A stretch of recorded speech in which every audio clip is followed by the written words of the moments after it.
saya dididik juga seperti itu, sholat, ngaji, tetap itu hukumnya wajib, saudaraku. Ya karena itu adalah didikan daripada orang tua kita. Jadi kalau saya ngaji, saya bisa. Dari ikro itu dasarnya kita udah tahu, sampai pengajaran ilmu fikih dan lain sebagainya saya tahu gitu. Bahkan baca Al-Quran juga saya pinter, sholat juga saya rajin begitu. Mengingatkan untuk sholat, ngaji, bahkan di setiap puasa, saudaraku terkasih, kita itu nggak pernah tidur di rumah gitu. Kita selalu tidur di masjid ataupun di musola. Karena kita sebagai orang Islam, kita punya tanggung jawab untuk membaca Al-Quran itulah melalui tadarus. Jadi selama 1 bulan itu kita tidak tidur di rumah, kita tidur di masjid gitu. Mau dinginnya bagaimana, bahkan kita sahur punya pun dengan nasi yang dingin, ikan yang dingin, tapi itulah kita sukacita karena itu adalah hari kebesaran kita sebagai orang muslim, saudaraku terkasih. Jadi akhirnya kita jalani ini seperti itu. Bahkan saya sampai ingat itu kalau mulai tadarus itu kalau dari mulai juz 1 sampai juz 30. Kalau udah selesai itu selalu ada kata seperti sholawat yang bunyinya seperti ini. Juz fasayat aku lama aku laut. Juz fasayat aku lama aku laut.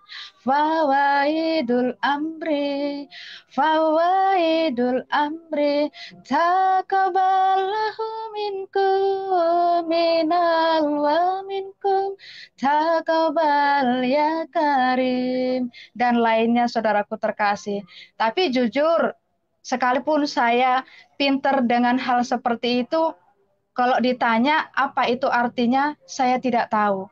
Karena pada zaman kami dulu, mungkin kalau sekarang mungkin banyak saudaraku melalui Google itu bisa ditranslatekan bahasa Arab dengan bahasa Indonesia. Tapi kalau waktu zaman saya dulu itu memang bisa dikatakan tidak ada Al-Quran yang memakai bahasa Indonesia. Mungkin ada, tapi yang kecil-kecil. Tapi orang dominan lebih ke bahasa Arabnya. Tidak mementingkan artinya gitu. Jadi mereka bisa menghafalkan Al-Quran, tapi tidak mau tahu apa itu isinya. Begitu juga lah saya. Sekalipun saya pintar mengaji, saya sholat gitu. Dia tinggal di pesantren. Dia tinggal di pesantren karena Haleluya, puji Tuhan. Ramai di media sosial di mana anak-anak dari Ponpes justru mereka memilih untuk mengikuti Yesus. Pembelajaran-pembelajaran yang mereka dapat, pembelajaran-pembelajaran yang mereka terima dari mereka mondok justru mengarahkan mereka kepada Kristus. Saudara-saudara, apa yang terjadi? Mari kita ikuti tayangan berikut ini. Shalom buat teman-teman, buat saudara seiman terkasih di dalam nama Tuhan. Selamat malam buat channel ini. Kiranya melalui channel ini Tuhan makin berkarya dan nama Tuhan makin ditinggikan. Dan saya terima kasih buat Tuhan Yesus buat malam yang indah ini saya dikasih kesempatan untuk bersaksi, untuk berbagi tentang cinta kasih Tuhan. Bagaimana saya bisa mengenal Tuhan Yesus itu sebelum dan sesudahnya, saudaraku terkasih. Dan kiranya melalui kesaksian saya ini bisa menjadi motivasi, menjadi eh, kekuatan di dalam kita, teguh kita di dalam mengikut Tuhan. Jadi nama saya Suci Marfuah. Jadi saya asli dari Jawa Timur. Jadi saya adalah 5 bersaudara. Jadi saya adalah anak yang paling kecil. Jadi saya lahir di Jawa, saya dibesarkan di Aceh, Aceh Timur. Jadi tahun 80, saudara terkasih, sahabat, bapak saya itu hijrah. Bisa dibilang ikut transmigrasi dulu sekitar tahun 80-an. Jadi akhirnya kami hijrah di Aceh, bapak, keluarga, dan lain sebagainya. Kita tinggal bahkan sampai sekarang keluarga saya masih tinggal di Aceh. Dan ada juga sebagian yang di Jawa. Jadi sewaktu saya kecil biasa kita dididik dengan iman kepercayaan kita yang dulu, yaitu Islam. Jadi kami 5 bersaudara ini, kakak saya ada 2, abang saya ada 2. Jadi mereka semuanya sudah menikah. Jadi tinggal saya yang belum menikah, saudaraku terkasih. Jadi akhirnya saya waktu kecil, bapak saya, mama saya selalu mengajarkan untuk kita tetap setia, pergi sholat, ngaji, sembahyang. Jadi setiap waktunya maghrib, layaknya seperti anak-anak yang lain, sahabat, saudara terkasih, diingatkan harus mengaji, harus sholat, seperti itu. Ya memang kalau dibilang fanatik, mungkin tidak terlampau fanatik ya, saudara terkasih, karena pada zaman dulu memang kita mayoritasnya memang Islam dan tidak seperti zaman sekarang orang pakai jilbab. Kalau dulu kan masih bebas gitu. Jadi ya itu bapak saya, mama saya selalu mengajarkan harus rajin sholat, sembahyang, mengaji dan lain sebagainya. Jadi saya tetap kemanapun saya pergi, saya tetap rajin untuk sholat. Jadi tahun 80-an kita bapak hijrah ke Aceh sekitar tahun 87, saudara terkasih, mama saya meninggal dunia. Jadi begitu dia meninggal dunia, sekitar 2 tahun kemudian, bapak saya itu menikah kembali, saudaraku terkasih. Ya kita merasa terpukul karena saya adalah anak yang paling disayang sama orang tua.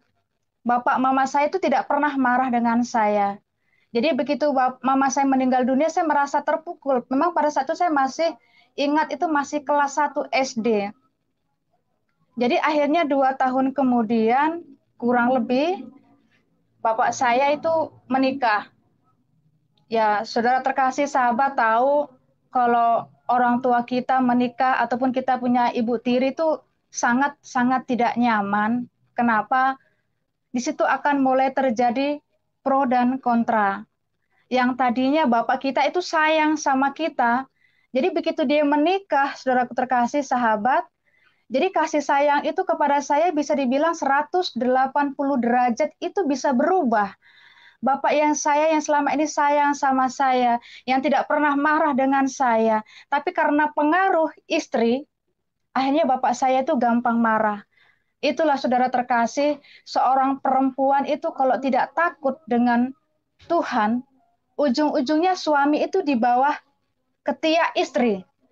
Itulah istilahnya zaman sekarang mungkin DKI, di bawah ketiak istri. Begitu juga lah bapak saya ini. Jadi begitu dia menikah, saudara terkasih, sahabat, bapak saya itu udah nggak sayang sama saya. Udah cuek gitu. Jadi saya untuk masuk ke rumah saya juga susah. Bahkan setiap saya pulang sekolah, saya cuma bisa masuk melalui dapur, ganti baju, dan hanya makan nasi. Dan makan nasi pun itu, saudaraku terkasih, dibatasin. Jadi sampai berapa tahun saya rasakan seperti itu. Kebetulan bapak saya setelah menikah itu mempunyai 1 anak dari ibu tiri ini, saudaraku terkasih. Jadi mulai disitulah mulai terjadi pro dan kontra. Jadi suatu ketika, saudaraku terkasih, saya pernah eh, kebetulan kakak saya dua-duanya itu udah menikah, jadi mereka udah punya rumah masing-masing. Jadi tinggallah saya dengan abang saya yang 2 orang yang belum menikah yang tinggal di rumah itu.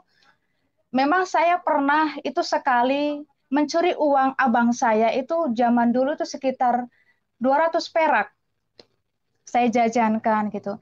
Jadi di suatu kemudian abang saya ini kan suka menabung uang. Jadi suka menabung uang. Jadi suatu ketika uang tabungan ini hilang. Akhirnya mama tiri saya itu dia marah-marah sama saya, saudaraku terkasih. Dia bilang katanya saya pencuri, kamu pembohong dan lain sebagainya gitu. Saya pokoknya habis dimarah-marahin. Jujur kamu mencuri uang abangmu. Di mana kau simpan? Apa yang kau belikan? Seperti itu. Jadi saya menjawab sama ibu tiri saya, Mak, saya tidak mencuri uang abang.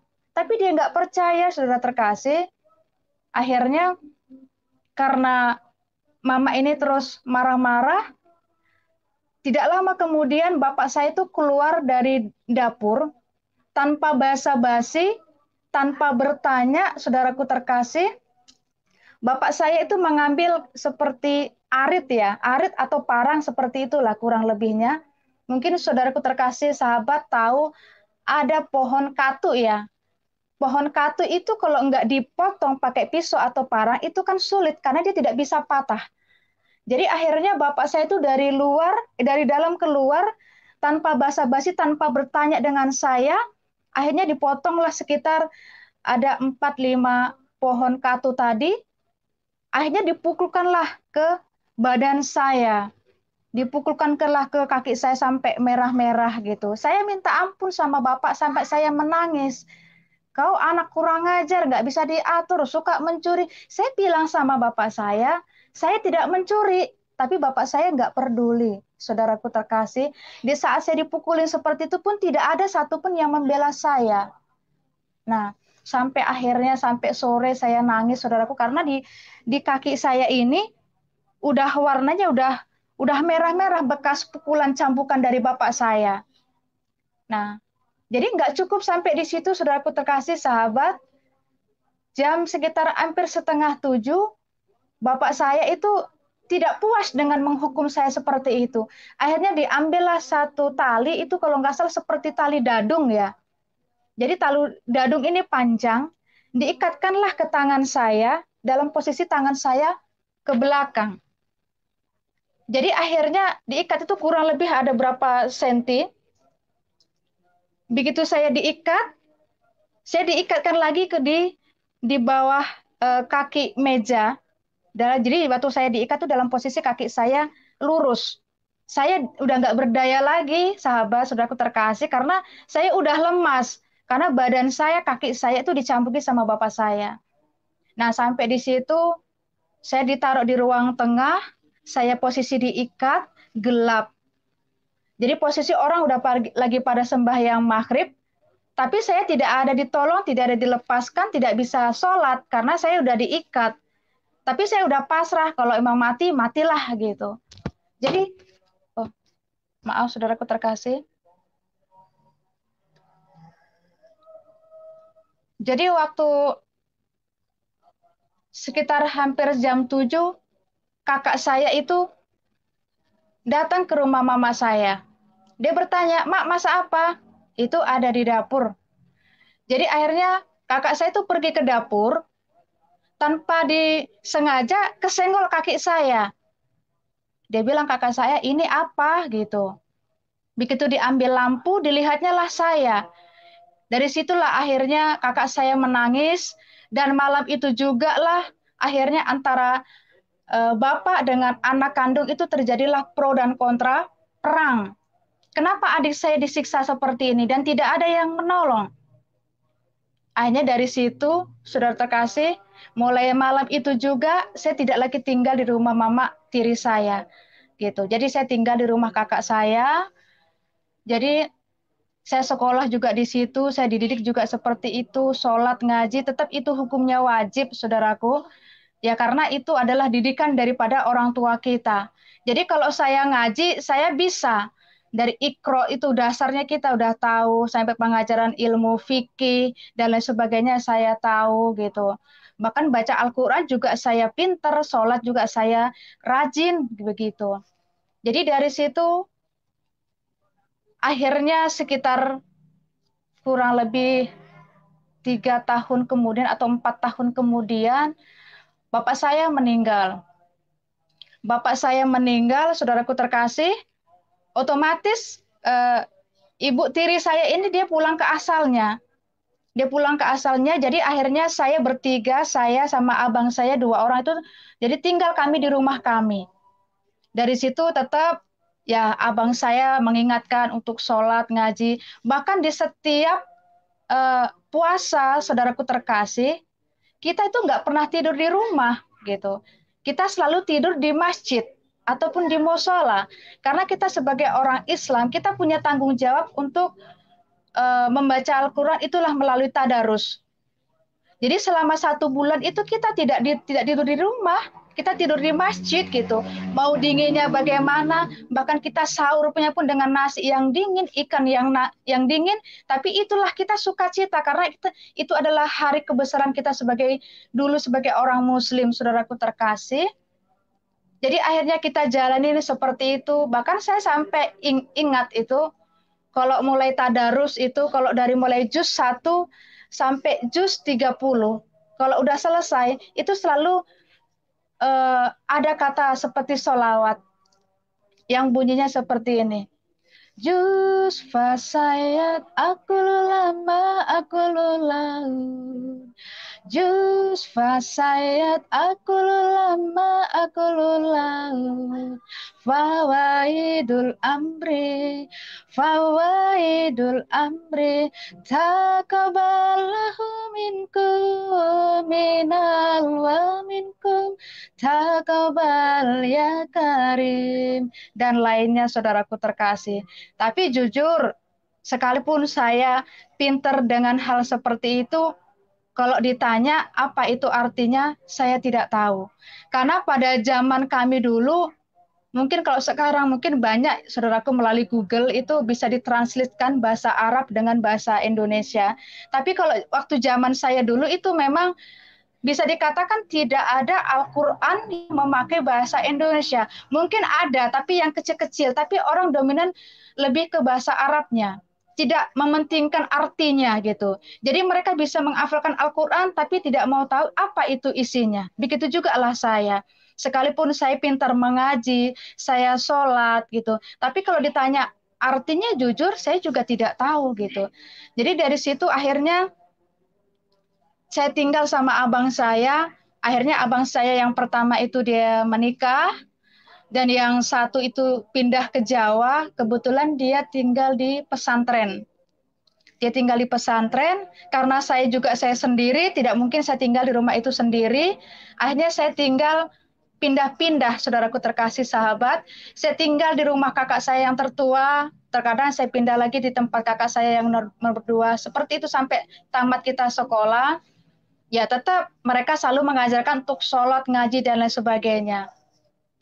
Di usia saya remaja sekitar umur 16 kurang lebih, saya adalah tipe orang yang tidak percaya diri, saudaraku terkasih.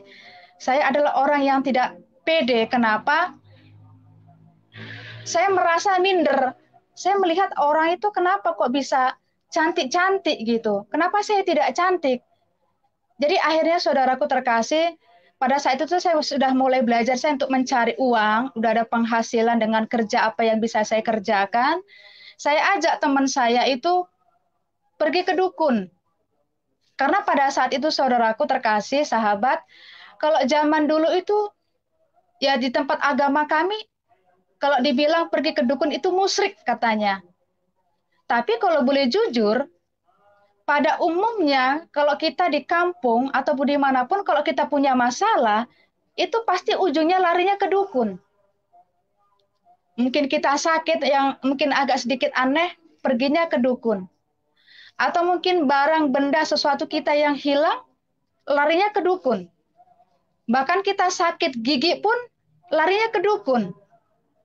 Jadi padahal kita udah rajin sholat, kita udah ngaji, kita udah zikir, kita panggil Allah, kita panggil Muhammad, dan lain sebagainya.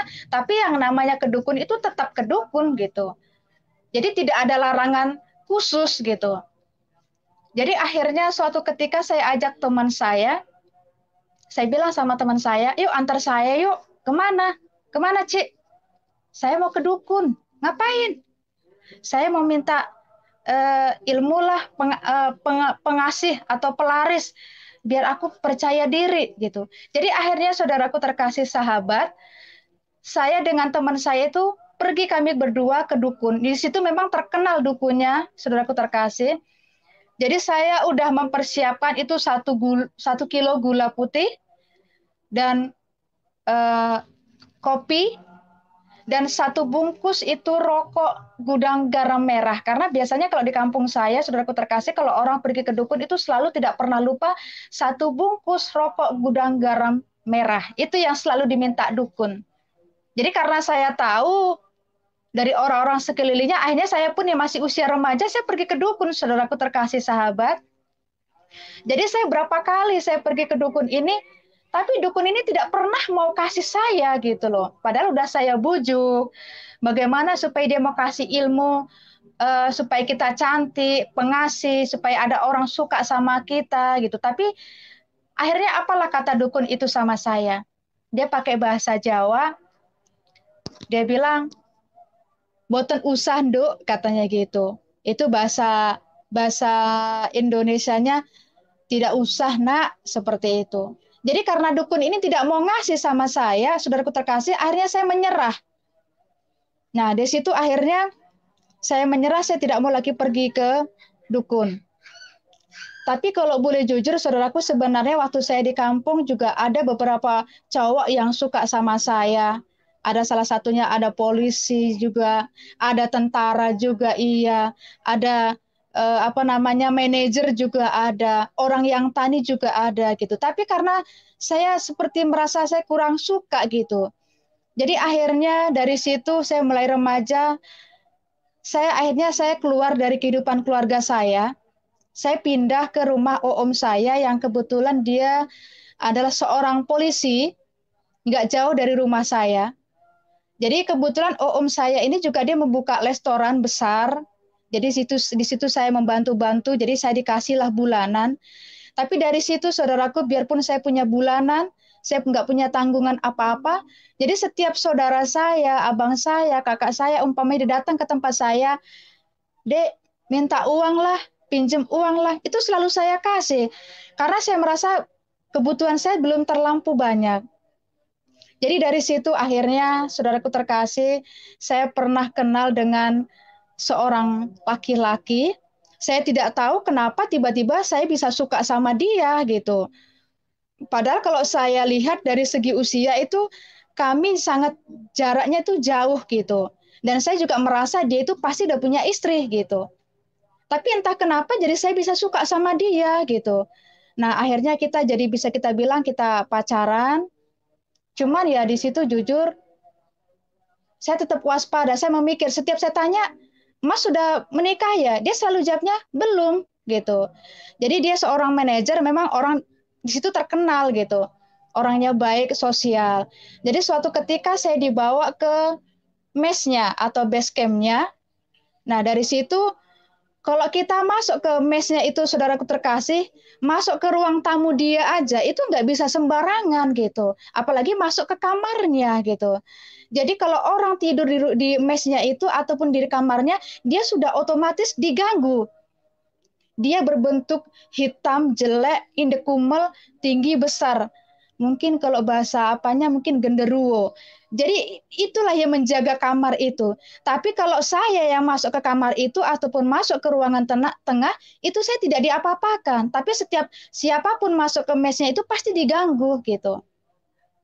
Jadi suatu ketika ada teman saya itu bekerja di tempat itu. Dia seorang gadis dan dia sebenarnya tidak terlampau cantik, saudaraku terkasih sahabat.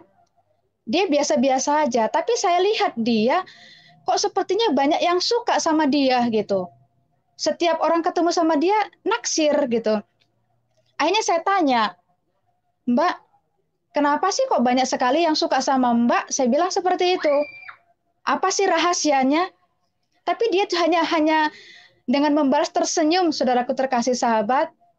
Dia tidak mau memberikan informasi atau ngasih tahu apa dan kenapa kok bisa dia banyak yang suka. 2 hari kemudian dia kasih buku kecil sama saya. Dikasih sama saya bilang, "Ini buku apa Mbak?" "Udah, baca aja," katanya gitu. Begitu saya baca, ada tulisan di situ kayak mantra-mantra yang semar mesem, jaran goyang. Jadi saya berpikir, saudaraku terkasih, saya kemarin-kemarin mendengar lagu semar mesem, jaran goyang itu rupanya itu apa ya, kayak ilmu pengasih gitu. Terus bagaimana supaya laki-laki suka sama kita, kita punya daya tarik tersendiri, itu ada tulisan Arabnya. Berarti kalau kita pikir-pikir pakai bahasa Arab, berarti di situ ada mantra-mantranya gitu. Ada pakai bahasa Arabnya, ada pakai bahasa Indonesia. Cuma dalam hati saya, oh boleh juga ini gitu. Akhirnya saya baca-baca, di situ ada persyaratannya, saudaraku terkasih. Kalau kita pengen cantik, kita pengen banyak orang suka, jadi kita bacalah mantra ini, tapi ada syaratnya. Syaratnya ada yang puasa muti itu 30 hari, ada yang puasa tidak boleh kena matahari, ada yang puasa Senin Kemis dan lain sebagainya. Cuman saya kepingin belajar mantra ini tanpa syarat. Karena kalau saya puasa gini terlampau capek, saudaraku terkasih sahabat. Jadi saya kepingin cari yang simpelnya aja lah gitu. Begitu saya buka, akhirnya saya mendapatkan satu mantra yang tanpa syarat gitu. Jadi mantra ini harus dibaca sesudah habis sembahyang ataupun habis sholat. Dan mantra ini harus dibaca dengan jumlah yang ganjil. 3, 5, 7, ataupun 9 kali. Pokoknya dia harus ganjil, tidak boleh genap. Dan itu dibaca harus sehabis sholat ataupun sembahyang. Jadi akhirnya saudaraku terkasih sahabat, saya semangat, saya mendapatkan mantra ini tanpa syarat gitu. Jadi akhirnya sehabis sholat, saya saudaraku terkasih, saya mencoba, saya bacalah mantra ini. Kebetulan pada saat itu saya ada di base camp atau di mes. Kebetulan teman saya laki-laki tadi dia lagi pulang ke keluarganya gitu. Jadi sehabis maghrib itu saya bacalah mantra ini, saudaraku terkasih sahabat. Jadi mantra ini yang kita baca dan iblis yang kita utus itu adalah salah satu seperti seekor ular. Ular ini adalah ular hitam besar panjang. Jadi sedikit saya kasih gambaran, saudaraku terkasih, mantranya itu, hai engkau ular, pergilah namanya kamu umpamanya namanya si Lamhot, gitu ya saudaraku terkasih. Pergilah kamu ke tempat si Lamhot, dimanapun saat dia berada. Kalau dia tidur, posisinya bangunkan. Kalau dia sudah bangun, suruh dia berdiri. Kalau dia sudah berdiri, suruh dia melangkah, tarik, bawa ke sini. Itulah inti daripada mantra itu, saudaraku terkasih sahabat. 2 hari kemudian, pada teman cowok ini, saya ini baru pulang. Tiba-tiba dia udah nongol di depan saya. Dia bilang sama saya, dia panggilan saya Mary. Mer, kenapa ya? Katanya gitu. Saya berapa hari ini di depan saya itu yang ada cuma wajah kamu. Saya mau mandi, saya mau pergi jalan, saya ada acara pesta, yang ada di depan saya itu hanya wajah kamu. Dia bilang seperti itu. Cuman akhirnya saya berpikir, saudara terkasih, wah berarti mempan dong mantra saya gitu. Tapi dari situ, saudaraku terkasih sahabat, saya tidak mau lagi pakai mantra-mantra seperti itu. Dan saya tidak mau pakai baca-bacaan seperti itu. Sekalipun itu bahasa Arab dan lain sebagainya, saya tidak mau lagi memakai dengan hal-hal yang seperti itu. Jadi, tidak lama kemudian, kita kan sebenarnya ada hubungan spesial, artinya spesial itu karena kita sudah merencanakan pernikahan, saudaraku terkasih. Cuman selalu saya tanya, Mas sudah punya istri belum? Cuman saya tidak peka, nggak saya lihat KTP-nya gitu. Cuma selalu saya tanya, Mas sudah nikah? Dia katakan selalu dia belum gitu. Jadi dia meyakinkan saya, karena apa? Dia setiap minggu sekali itu datang ke rumah saya, tempat kakak saya itu mengatur, memberikan apa kebutuhan saya, sabun, sampo dan sebagainya, parfum, baju gitu. Bahkan setiap bulan saya dikasih bulanan saya gitu. Jadi akhirnya kita sudah merencanakan pernikahan tanggal sekian bulan sekian. Jadi belum menikah, saudaraku terkasih sahabat, ada temannya si laki-laki ini melaporkanlah kepada istrinya. Jadi akhirnya istrinya itu datang ke tempat saya. Saya kan tidak tahu. langsung kita face to face, kita ketemu dengan istrinya. Dia bilang istrinya marah, iyalah kalau masih cantik, kamu masih muda, masih gadis dan lain sebagainya. Akhirnya saya kecewa, saudaraku terkasih. Udah datang istrinya, ini si laki-laki itu lari gitu loh. Dia tidak mau bertanggung jawab karena dia mungkin saya bilang tadi, kalau kita, kenapa dia lari? Karena dia merasa dia salah gitu. Jadi akhirnya saya sempat down juga, saya sempat stres juga gitu saudaraku terkasih. Karena masalah inilah akhirnya saya carilah si cowok tadi, saya minta uang sama dia. Saya bilang saya mau pergi ke Jawa. Akhirnya saya dikasih uang itu, akhirnya saya pergi ke Jawa untuk menghilangkan rasa penat, rasa stres tadi, saudaraku terkasih sahabat. Sampai di Jawa, saya ketemu dengan abang saya. Kebetulan abang saya itu ada di pesantren.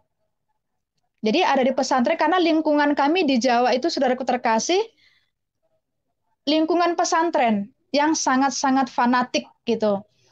Jadi emas saya ataupun abang saya itu pergi ke rumah kiai. Dia minta air putih. Ya mungkin dibacakanlah, mungkin wes-wes entah apa, saya nggak ngerti. Tapi begitu saya minum, memang benar saudaraku, memang ada kuasa juga gitu loh. Tapi kita nggak tahu itu kuasa dari mana gitu. Kok bisa ada dibacakan seperti itu, kok bisa membuat saya itu sama sekali saya nggak ingat dengan masalah saya gitu. Jadi akhirnya begitu saya lupa dengan teman saya tadi, cowok tadi, dibilang keluarga saya, dibilang abang saya, udah kamu di dalam aja. Di dalam aja itu maksudnya saudaraku, kamu masuk pesantren. Karena kebetulan abang saya ini juga di pesantren. Jadi pesantren ini di Jawa Timur itu termasuk pesantren yang apa ya, yang mungkin bisa dibilang lain daripada yang lain. Kenapa? Karena mereka pakai cadar, saudaraku terkasih sahabat, yang pakai cadar yang warna hitam semuanya itu. Jadi akhirnya saya diajak saya masuk ke pesantren itu, saya mau aja gitu. Saya ya, dengan senang hati gitu. Akhirnya saya masuk di situ di pesantren itu, saya diajari juga mengaji, sholat duha, sholat jamak, sholat apa dan lain sebagainya. Itu banyak pelajaran. Di situ juga saya diajarin kalau baca bismillah itu artinya 15, bismillahirrohmanirrohim itu nanti pahalanya 20, bismillahirrohmanirrohim tawakaltu dan lain sebagainya, nanti upahnya sampai 25, 30. Makin panjang kita baca, makin banyaklah pahala yang kita dapat. Gitu. Jadi di situ memang saudaraku terkasih di pesantren ini lebih dominan dia menghafalkan Al-Quran. Jadi saya lihat ibu kiai, waktu dia duduk santai, ada anak didiknya duduk sekitar jarak 3 sampai 4 meter.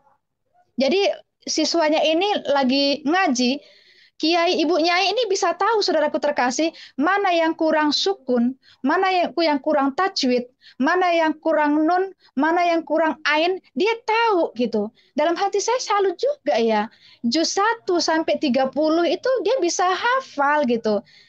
Cuman kalau ya karena kita dulu kan masih sama-sama satu agama, mungkin kalau saya ketemu sekarang dengan orang yang Islam seperti itu, saya berani bertanya, kamu bisa hafalkan Al-Quran, tapi kamu tahu nggak artinya? Jadi seperti itu. Jadi di situ hanya eh, belajar bagaimana supaya kita bisa menghafalkan Al-Quran 30 juz, saudaraku terkasih. Jadi begitu saya masuk di situ, saya belajar mau siang, malam, mau di luar, mau di dalam, saudaraku, ujung-ujungnya saya juga harus pakai cadar. Yang cadar yang pakai warna hitam, pekat itu, saudaraku terkasih. Mau kemana pun kita selalu pakai cadar. Bahkan semua tangan, cuman mata doang yang kelihatan, nggak ditutupi oleh cadar, semuanya lain yang lain ditutupin. Nah, dari waktu saya di pesantren itu, saudaraku terkasih, di situ ada satu mahasiswi, dia asal dari Aceh. Kalau dipikir-pikir dari Aceh, saudaraku, dia sekolah di pesantren di Jawa Timur itu kan sangat jauh gitu. Tapi karena dia ingin mencari ilmu, dia perjuangkan. Jadi siswi ini, saudaraku terkasih sahabat, dia setiap bulan itu pasti dia kesurupan. Setiap bulan dia pasti kesurupan gitu. Jadi kalau waktu dia kumat, kita teman-teman yang di dalam itu dia langsung menulis ayat kursi. Karena kan kalau dibilang ayat kursi ini adalah surat untuk minta perlindungan dari Allah. Dan ayat kursi ini adalah ayat yang mengusir setan. Jadi begitu ayat kursi ini ditulis pakai bahasa Arab, barulah kita apa sih namanya kita lipat kecil-kecil kayak bola gitu, saudaraku terkasih sahabat. Jadi kalau nanti yang mahasiswinya dikumat, dia melihat setan, itu dia setannya. Baru kertas tadi yang ada tulisan bahasa Arab tadi ayat kursi itu kita lemparkan. Terus nanti udah kita lemparkan, si siswi ini bilang, dia datang lagi itu sampai berapa kali, saudaraku terkasih sahabat. Jadi setiap dia datang, kita lempar dengan kertas yang bertuliskan bahasa Arab tadi, itulah ayat kursi. Tapi dari situ pun saudaraku terkasih, itu nggak sembuh. Iblisnya tidak lepas. Jadi haruslah si siswi ini dibawa ke tempat ibu kiai. Dan ibu kiai saya tidak tahu bagaimana cara mengobatinya, tapi yang jelas adalah dibacakan tah surat apa. Tapi cara pengobatan itu harus ditamparin, saudaraku terkasih, sahabat. Sampai ditamparin, sampai sekencang berapa kali, barulah nanti sadar dia lemas, barulah setannya itu pergi. Jadi saya pikir untuk mengusir setan pun harus ditampari, saudaraku terkasih. Sakitnya luar biasa itu. Nah, dari situ akhirnya kurang lebih saya tinggal 3 bulan saya tinggal di pesantren ini, ya jujur aja, saya seperti tidak nyaman gitu. Padahal kita ada diajarkan di situ nanti kalau kamu suci, kalau kamu sholat ini, duha, upahnya segini, pahalanya segini, sembahyang ini, upahnya segini, pahalanya segini gitu. Tapi saya nggak nyaman aja gitu. Akhirnya dari situ, akhirnya saya pulang lagi ke kampung ke Aceh. Itu sekitar tahun 98, kurang lebih tahun 98. Begitu saya pulang ke kampung halaman saya udah nggak ingat lagi dengan yang mantan cowok tadi. Ya seperti biasa. Jadi begitu saya pulang dari Jawa, tetap saya pakai cadar gitu. Tapi karena di lingkungan saya dulu itu, saudaraku terkasih, tidak seperti zaman sekarang. Di zaman sekarang aja anak SD udah semuanya pakai jilbab. Kalau dulu tidak. Kalau dulu yang pakai jilbab itu paling ibu-ibu yang guru ngaji itu yang paling pakai jilbab gitu. Tapi karena pergaulan di sekeliling kita juga tidak mendukung, lama-lama cadar saya buka satu-satu. Lama-lama akhirnya saya buka lagi jilbab saya gitu. Jadi akhirnya saya nggak pakai lagi jilbab. Nah, setelah itu saudaraku terkasih, mungkin saudara kenal tahu di Aceh itu dulu pernah terjadi ribut ya antara GAM ya saudaraku terkasih sahabat. Jadi di kampung saya memang tidak nyaman, banyak di situ orang Jawa yang diusir dan lain sebagainya gitu. Saya tidak nggak tahu apa sih permasalahannya seperti itu. Jadi dari situ para keamanan, polisi, tentara dan lain sebagainya, mereka berjuang bagaimana supaya orang Jawa itu khususnya yang di tempat kami itu tidak ada yang keluar dari tempat itu. Jadi dijaga, dikawal. Jadi akhirnya dikirimlah polisi, tentara, gegana, perintis, ada yang dari Jawa, ada yang dari Medan, ada yang dari Padang Sidempuan. Terakhir itu saudaraku terkasih, dikirimlah dari Pematang Siantar. Dikirim dari Pematang Siantar, kebetulan di situ semuanya orang Batak. Ada marga Tambunan, ada marga Purba. Dulu saudaraku terkasih, saya jujur, saya paling tidak suka dengan orang Batak. Memang mereka tidak banyak, tapi semuanya mereka Batak Toba.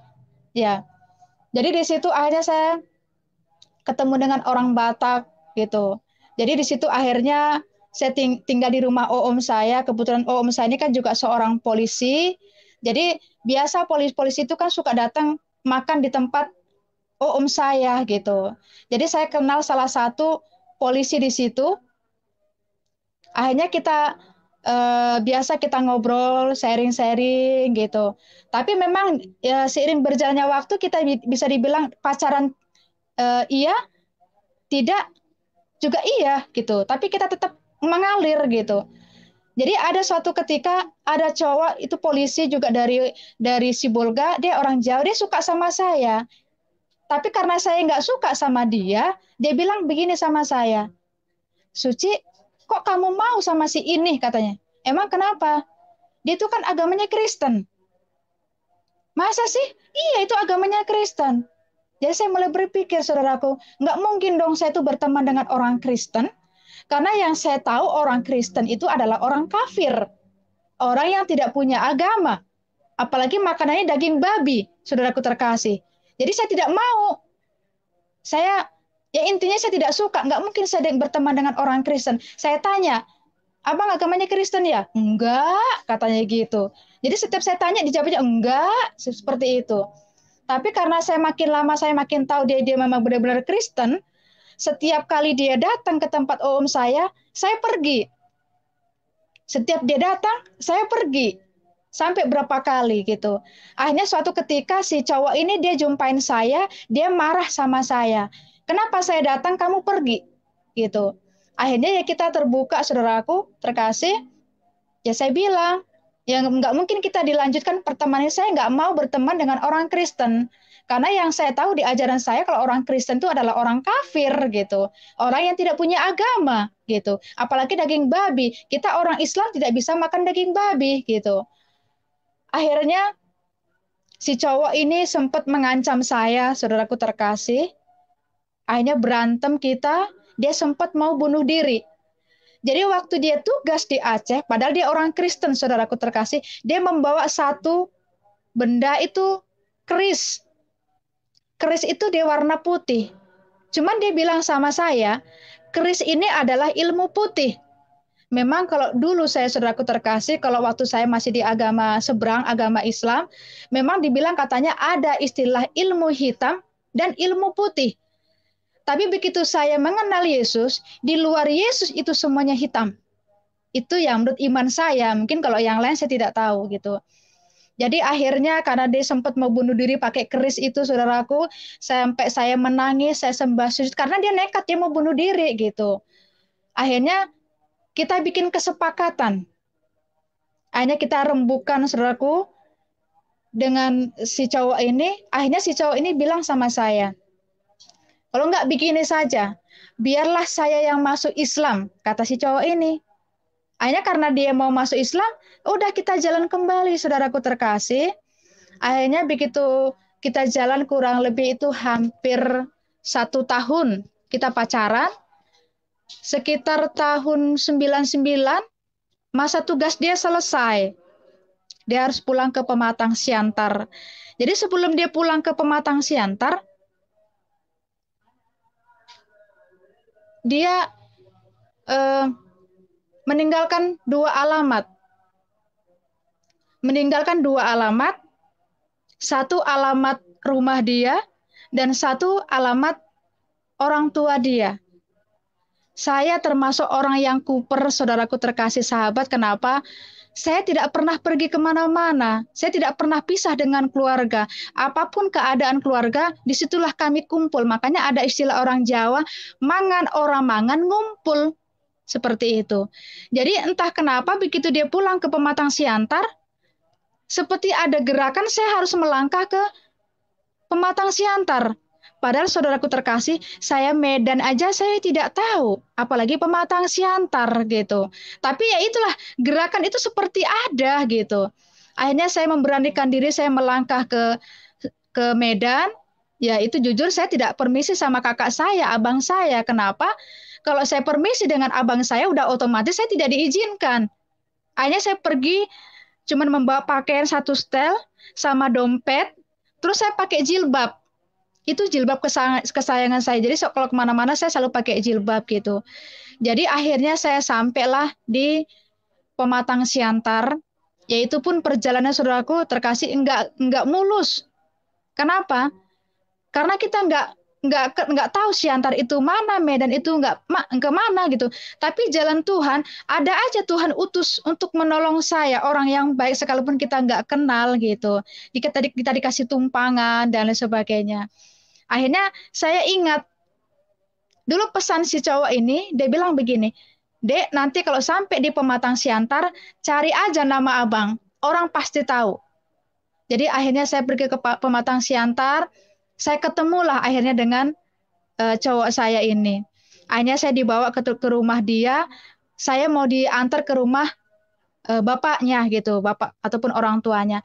Cuman si cowok ini bilang sama saya, buang itu tutup kepalamu.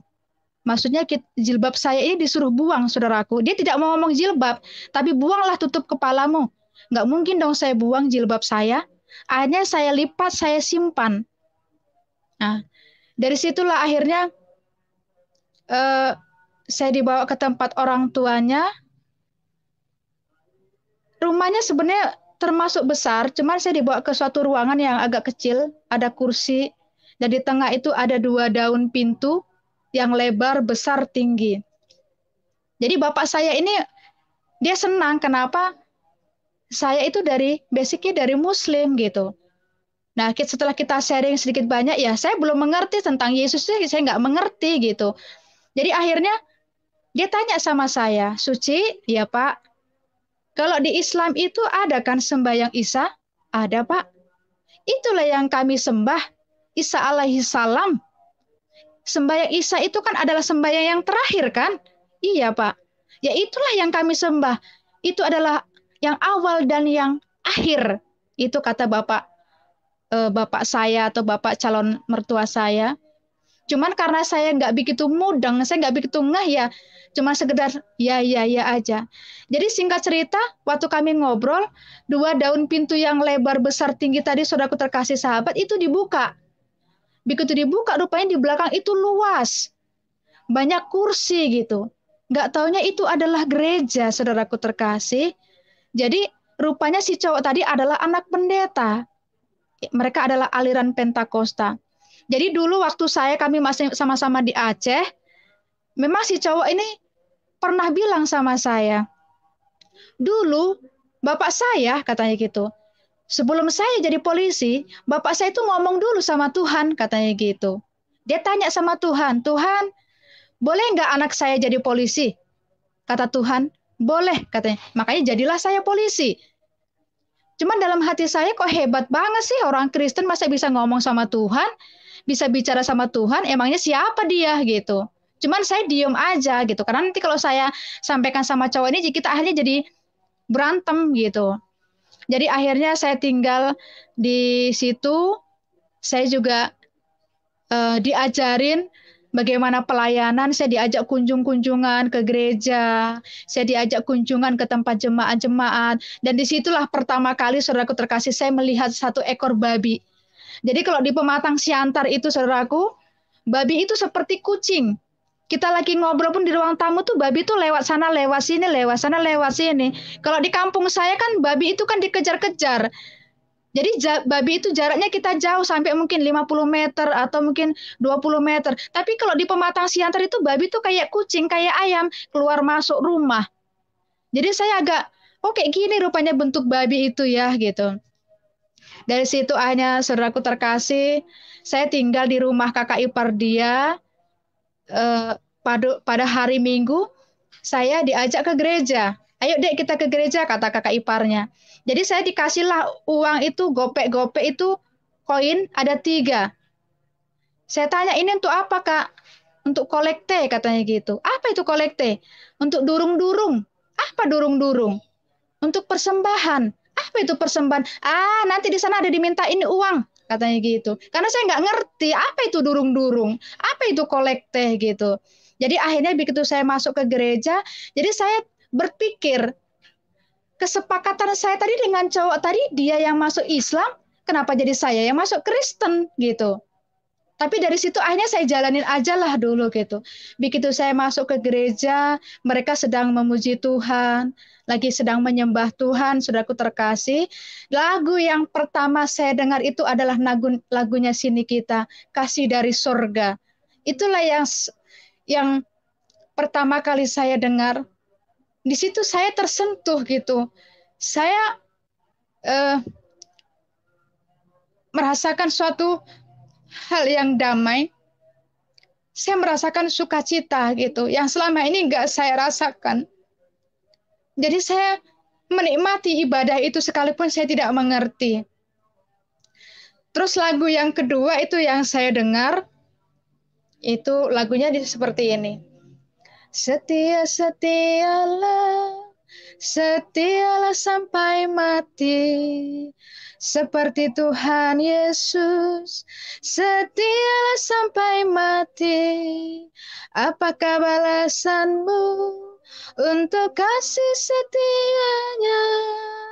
Setia-setialah, setialah sampai mati. Jadi itulah lagu yang saya dengar, itu yang sangat membuat saya damai. Saya merasakan seperti ada sesuatu yang tidak pernah saya rasakan, saudaraku terkasih. Nah, dari situ akhirnya saya kembali lagi, saya diajak dengan bapak ini sama mama ini, pergi saya ke lorong-lorong, menjumpai jemaat, saya diajari berdoa. Jadi setiap jam 5 pagi saya diajari berdoa beston, saudaraku terkasih. Ya doanya, saya juga nggak ngerti doanya gimana, cuman saya tahunya cuman haleluya, haleluya, haleluya, gitu aja. Mereka sudah berdoa bangsa negara sampai ke kabinet gotong royong, sampai ke lorong-lorongnya. Saya cuman haleluya, haleluya. Itu yang saya tahu gitu. Jadi akhirnya dari situ berapa hari kemudian, nggak sampai 1 bulan, saya memang tinggal di situ kurang lebih sekitar 2 bulan, saudaraku terkasih. Jadi akhirnya keluarga ini punya masalah gitu. Dan masalah itu tidak ada sangkut pautnya dengan saya, tapi ujung-ujungnya masalah ini saya juga dilibatkan gitu. Akhirnya bapak ini jadi marah, dia bilang sama anaknya, Suci harus pulang ke Aceh. Bapak nggak setuju, kau nikah dengan Suci, katanya seperti itu. Padahal awalnya bapak itu senang dengan saya gitu. Tapi entah kenapa, karena mereka ada masalah, akhirnya saya dilibatkan. Jadi antara anak tadi laki-laki sama bapak, jadi mereka saling bertengkar gitu. Karena bapaknya kepingin supaya saya pulang ke Aceh, si anaknya tadi mempertahankan saya tidak boleh ke Aceh gitu. Tapi saya bosan, saudaraku, dengan keadaan seperti itu. Mereka selalu berantem, mereka selalu cekcok gitu. Kalau tahulah orang Batak, saudaraku namanya Batak, itu kalau ngomong aja kayak pasar pagi gitu. Apalagi mereka berantem, suaranya sampai ke ujung mana gitu. Jadi setiap cowok tadi pulang dinas dari kantor gitu kan, saya bujuk dia, biarlah saya pulang ke Aceh. Nanti dia marah. Jadi setiap dia pulang dari dinasnya, saudaraku terkasih, saya selalu merengek sama dia, saya minta pulang. Saya tidak mau di sini gitu. Tapi mungkin karena si cowok ini bosan kali mendengar keluhan saya minta pulang terus gitu, bahasa Bataknya lalap, terusnya minta pulang gitu. Akhirnya saya diantarlah sampai ke Medan. Akhirnya saya pulanglah ke Aceh. Jadi setelah saya pulang ke Aceh, saudaraku terkasih, saya kembali lagi sembahyang, saya kembali lagi mengaji, dan lain sebagainya. Bagaimana rutinitas agama saya dulu itu saya jalankan kembali, saudaraku terkasih. Nah, kalau tidak salah itu pas hari puasa Idul Fitri, saya pulang dari Pematang Siantar itu, ya saya seperti biasa tidur di langgar, saya tidur di masjid seperti sebelum-sebelumnya. Tapi dari situ, saudaraku terkasih, saya tidak tahu kenapa ada suara datang ke telinga saya gitu. Ada suara itu mengatakan bahwasanya kamu harus keluar dari Aceh. Secepatnya kamu keluar dari Aceh. Jadi suara itu sangat sangat dahsyat, saudaraku. Tapi saya tidak tahu ini suara siapa gitu. Jadi akhirnya karena suara itu sering datang sama saya, akhirnya saya berzikir, saya bersolawat, saya panggil Allah, saya panggil Muhammad dan sebagainya. Saya minta petunjuk sama Allah supaya saya tidak salah jalan gitu.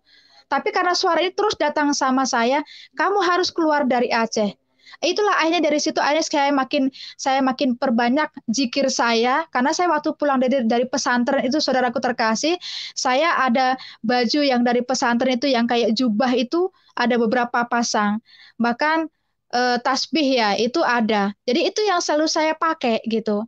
Jadi saya berzikir, saya panggil Allah, bukalah jalanmu ya Allah, supaya saya bisa keluar dari Aceh.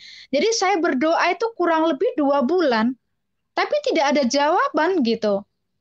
Nah, suatu ketika saya teringat dengan nama Yesus. Oh iya, saya ingat nama Yesus. Jadi situlah akhirnya saya berdoa, Yesus, kalau Engkau Tuhan, kasih saya tanda. Bukalah jalanmu supaya saya bisa keluar dari Aceh. Tapi dari situ, saudaraku terkasih, waktunya tidak lama. Tidak butuh waktu yang lama, saudaraku terkasih. Kurang lebih tempo 3 hari. Tuhan melalui abang angkat saya yang di kota, saya mencoba untuk telepon. Pada saat itu kita telepon masih pakai wartel. Saya bilang, Bang, saya kepingin ke Medan. Oh ya, betul sih. Kalau memang kamu mau, ayo saya antar. Akhirnya saya pergilah ke Medan. Sampai di Medan saya tinggal di rumah orang Aceh juga. Jadi ya saya tinggal di situ tidak terlampau lama. Jadi kebetulan saya di situ bisa bantu-bantu apa yang bisa bantu gitu. Nah di belakang rumah itu saudaraku, di rumah ibu yang Aceh ini ada suatu seperti bangunan besar. Ibu ini sayang sama saya, saudaraku terkasih. Kenapa? Setiap duhur, asar, maghrib, isya itu saya selalu sembahyang. Bahkan setiap habis sembahyang maghrib, saya selalu mengaji karena saya punya Al-Quran itu yang kecil, itu sangat bagus. Itu pemberian abang saya waktu di pesantren. Jadi itu kemana-mana selalu saya bawa gitu. Makanya ibu ini sayang sama saya gitu. Tapi suatu ketika sore-sore saya mendengar di belakang rumah ibu ini kayak ada orang bernyanyi. Tapi mereka nyanyinya bukan nyanyi seperti nyanyi biasa, kayak bikin nada do re mi sol me mi seperti itu. Pakai lagunya saya juga nggak ngerti bahasa apa, tapi saya dengar kok sepertinya enak gitu loh. Bahasanya bukan bahasa Indonesia, tapi kok saya rasakan seperti nyaman gitu. Setiap sore dia latihan. Setiap dia latihan, saya keluar, saudaraku terkasih. Saya dengarlah lagu-lagu itu. Sekalipun saya tidak ngerti bahasanya, tapi saya merasa damai, saya merasa nyaman, saya merasa tenang. Dari situlah akhirnya, saudaraku terkasih, saya cari informasi, apa sih itu kok suara kenceng banget setiap hari, Bu? Katanya. Oh, itu gereja, katanya gitu. Rupanya itu, saudaraku terkasih, itu adalah gerejanya orang Batak. Itu adalah gereja HKBP. Itu kita di Medan dulu di daerah Ayahanda. Nah, dari situ akhirnya, saudaraku, saya tinggal di situ cuman hanya 10 hari. Saya keluar dari situ. Saya teringat, saya di Medan dulu saya punya eh, abang angkat. Abang angkat saya ini marga Silalahi, tapi dia agamanya Islam. Dia tinggal di terminal. Jadi saya datang ke terminal, saudaraku terkasih, saya cari namanya si A. Orang banyak yang kenal sama dia gitu. Akhirnya dia tanya sama saya, kami berjumpa di terminal itu, dia tanya sama saya, kapan kau nyampe di Medan, Dek? Katanya. Udah 10 hari aku, Bang. Bah, kenapa kak kau bilang sama abang? Katanya gitu. Akhirnya saya diam, saya dimarah-marahin, saudaraku terkasih.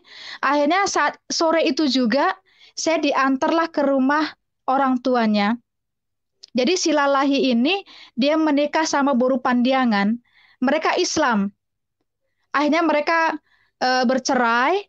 Jadi bapaknya si Lalahi ini tinggal di Pekanbaru. Jadi mamanya ini pindah ke Medan. Jadi dia menikah lagi dengan orang Batak itu Margana Pitupulu, masuk ke Kristen. Jadi saya diantarlah tinggal di situ. Gitu. Tapi ya itu saya bilang tadi sudah terkasih, kalau saya lihat secara fisik, manusia kan terkadang hanya melihat dari luarnya gitu. Karena emang itu yang kita lihat gitu. Abang angkat saya ini orangnya jelek, orangnya hitam, indekumel, saudaraku terkasih. Tapi hatinya baik gitu. Jadi saya ditinggalkan di situ, udah dek kamu tinggal di sini aja. Nanti abang seminggu sekali datang katanya gitu. Jadi seminggu sekali abang ini datang, saudaraku terkasih, sahabat, dia datang hanya untuk memberikan uang jajan saya gitu. Nah, padahal dia punya adik kandung juga tinggal di situ, tapi tidak suka dengan adik kandungnya. Kenapa? Karena adiknya ini kan Islam, masuk juga ke Kristen. Jadi dia tidak suka gitu. Cuman dia pesankan sama saya, Dek, jangan sekali-kali kau masuk Kristen ya. Awas kalau kau masuk Kristen. Itu dibilang sama saya. Iya bang, saya bilang seperti itu. Jadi saya tinggal di rumah itu kurang lebih hampir 1 tahun. Jadi kurang lebih 1 tahun, ya kita tetap saling menghargai gitu. Kalau waktunya maghrib, isya, ibu angkat saya selalu bilang, Ci, kok nggak sholat? Iya bu, sholat gitu. Jadi setiap hari Minggu, saya harus bangun pagi karena mereka harus pergi ke gereja gitu. Jadi terus seperti itu kurang lebih sampai 1 tahun. Jadi saya sudah terkasih, memang kalau saya sholat itu jujur saya memang termasuk yang jarang bolong. Kenapa? Karena Al-Quran ataupun telekung itu kemanapun saya selalu bawa gitu. Jadi setiap jam 1.30 pagi selalu saya sembahyang tahajud. Posisi saya di situ kan numpang. Saya di situ tapi saya tidak minta jodoh. Saya tidak minta pekerjaan. Saya cuma minta satu, jalan kebenaran. Saya berdoa, ya Allah, tunjukkanlah aku jalan yang benar, jalan yang lurus, jalan mana yang harus saya tempuh. Itulah doa saya, saudaraku. Jadi saya tidak berdoa pakai bahasa Arab. Saya tidak mengerti kalau untuk berdoa pakai bahasa Arab. Kenapa, saudaraku? Saya berdoa pakai bahasa Arab, tapi saya tidak tahu artinya. Jadi kan sepertinya sia-sia. Jadi saya lebih suka itu berdoa dengan berbahasa yang sederhana, bahasa yang dapat saya mengerti, itulah bahasa Indonesia.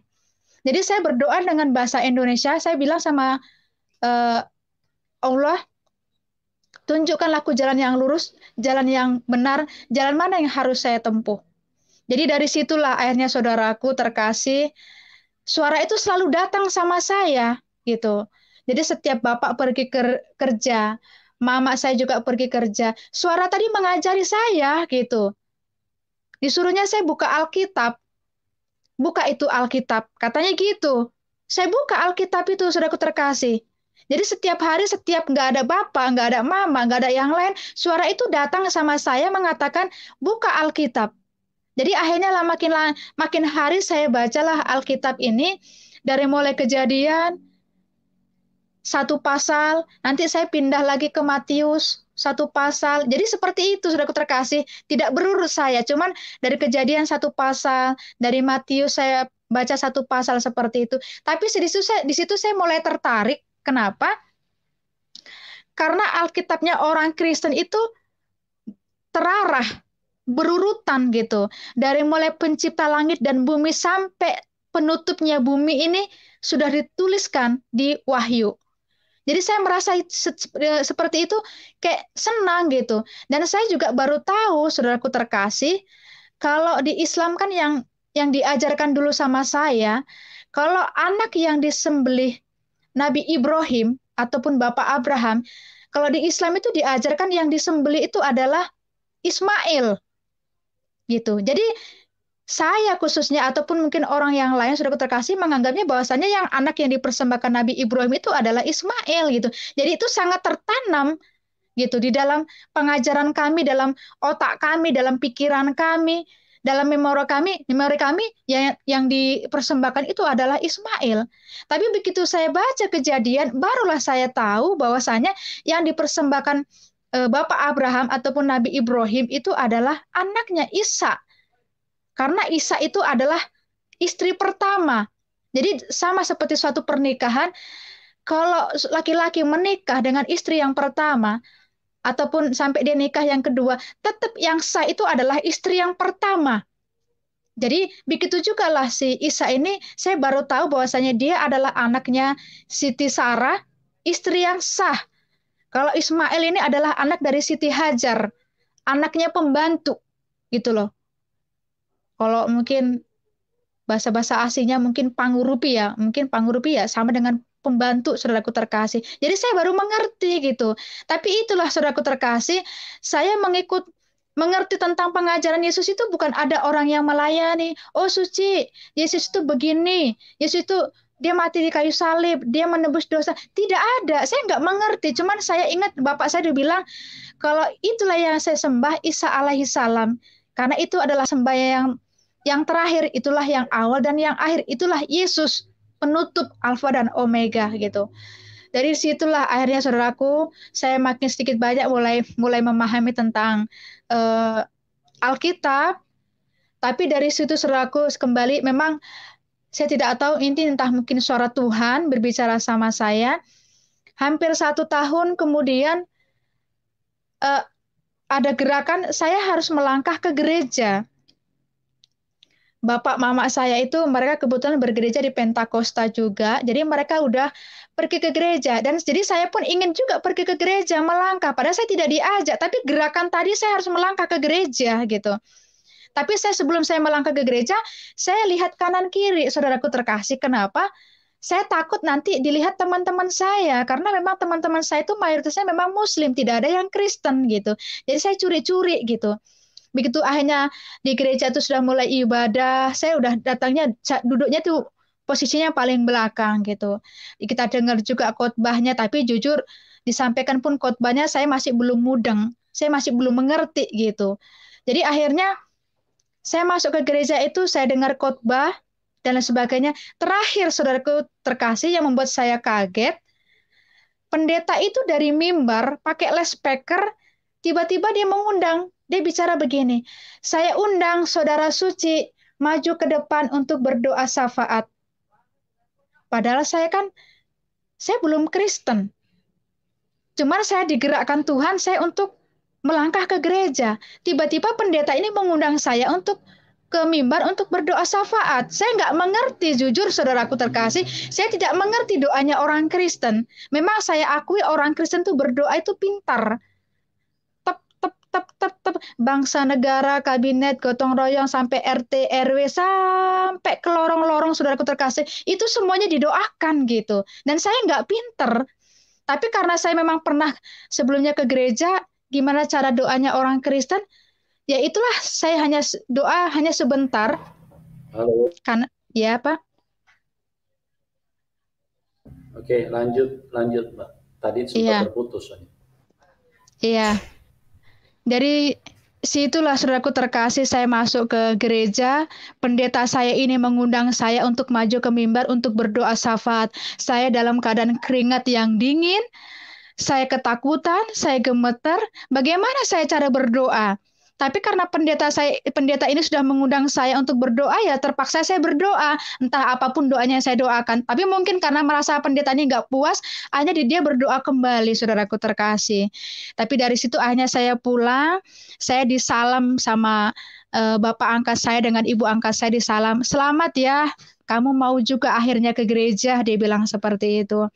Jadi situlah akhirnya saudaraku terkasih, saya mulai aktif, saya mulai ikut kalau bahasa Bataknya itu punguan kumpulan-kumpulan, persekutuan ke rumah-rumah, kebaktian di rumah-rumah, ikut kaum muda, ikut KKR gitu. Dari situlah akhirnya saya mulai tergerak untuk mau sekolah Alkitab.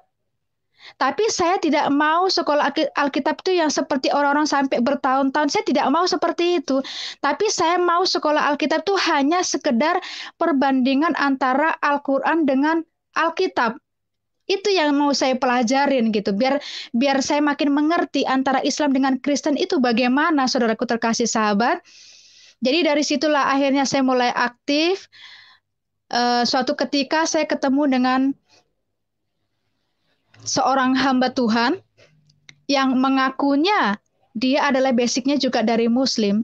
Cuman begitu saya pelajari sekarang ini, saya percaya nggak percaya apa benar dia dari Muslim gitu. Karena saya lihat dari membaca Al-Quran ataupun Iqra sepertinya kurang fasih gitu. Tapi pengakuannya tuh sangat luar biasa waktu dia bersaksi. Katanya gara-gara dia masuk Kristen, semua keluarganya mengusir dan lain sebagainya. Pokoknya kesaksiannya luar biasa gitu. Tapi memang sampai sekarang saya lihat, sampai detik ini saya belum pernah ketemu dengan pihak keluarganya. Makanya saya juga bertanya-tanya, benarkah pendeta ini dari Muslim gitu? Tapi dari situ akhirnya saya tinggal di asramanya, di rumah doanya. Saya di situ akhirnya belajar antara perbandingan Al-Quran dengan Alkitab, saudaraku terkasih. Jadi di situ diajarkan bagaimana pengajaran Islam dengan Kristen. Kalau dibilang pendeta saya, kalau Islam, kalau mau masuk ke surga, dia harus melalui jembatan Siratul Mustaqim. Rambut satu dibelah menjadi 7. Itu kalau Islam yang saya tahu. Cuman kan itu mustahil, saudaraku terkasih. Kenapa? Ya bayangkan saja, kalau kita waktu mengadakan Agustus ya, itu kan biasanya ada perlombaan. Ada terkadang sungai itu dikasih bambu 2 atau 3. Jadi banyak orang yang melewati, banyak yang gugur. Itu udah bambu 3 loh. Kadang 2, banyak yang jatuh ke sungai. Ini bagaimana dengan rambut satu dibelah menjadi 7? Itu sangat mustahil gitu. Nah, akhirnya dibilang pendeta saya, kalau Kristen, dibilang Yesus, akulah jalan, kebenaran, dan hidup. Tidak ada satupun manusia bisa masuk ke sorga kalau tidak melalui Yesus. Artinya harus mengakui Yesus sebagai Tuhan dan Juru Selamat pribadi, maka dosa-dosa itu akan diampuni Tuhan. Jadi pada saat itu saya dikasih dua pilihan. Sekarang saya bertanya sama kamu, Ci. Kamu mau pilih, mau lewat jembatan atau lewat jalan?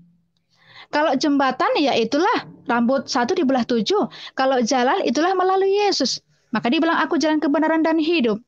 Karena begini, Ci, perbandingannya.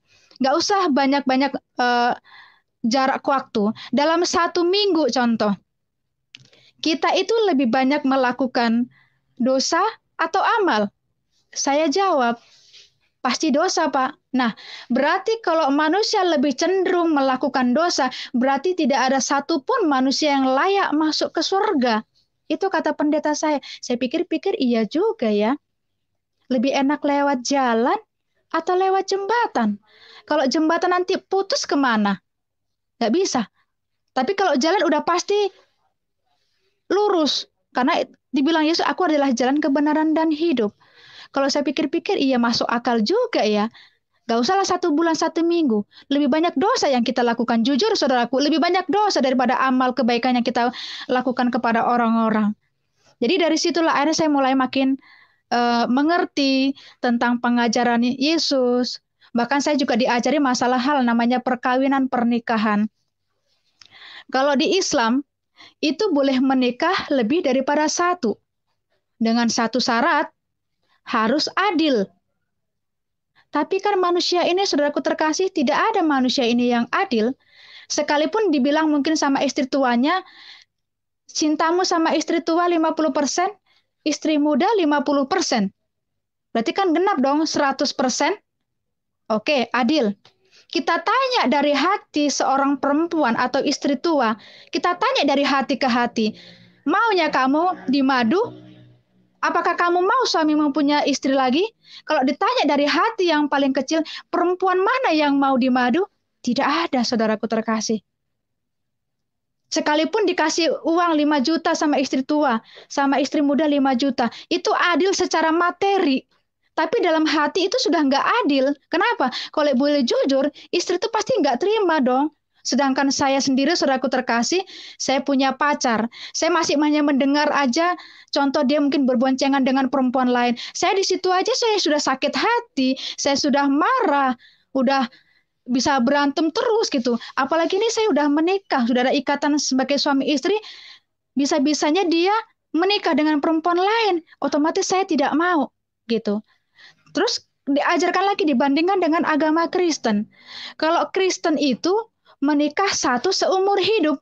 Tidak boleh bercerai kalau istrinya udah meninggal.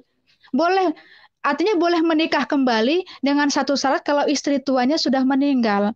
Tapi kalau dia masih hidup, itu tidak boleh menikah karena itu hukumnya haram. Karena apa? Karena Tuhan bilang kasihilah sesamamu manusia. Berarti kalau kita tidak mengasihi istri kita, berarti salah juga di hadapan Tuhan, saudaraku terkasih. Di situ saya mulai makin bertambah perbendaraan saya. Akhirnya masalah baptisan juga saya juga makin mengerti bagaimana baptis selam kita ditebus, kita mati, kita bangkit bersama dengan Tuhan dan dosa kita itu akan diampunin. Jadi situlah akhirnya saudaraku saya makin mengerti, saya makin memahami.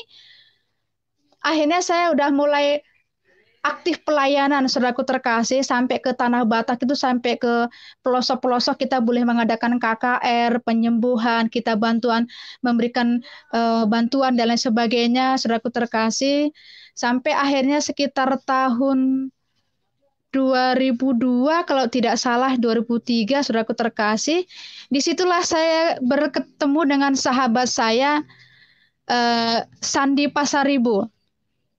Disitulah saya kenal dengan beliau. Kebetulan kita sama-sama basicnya dari seberang.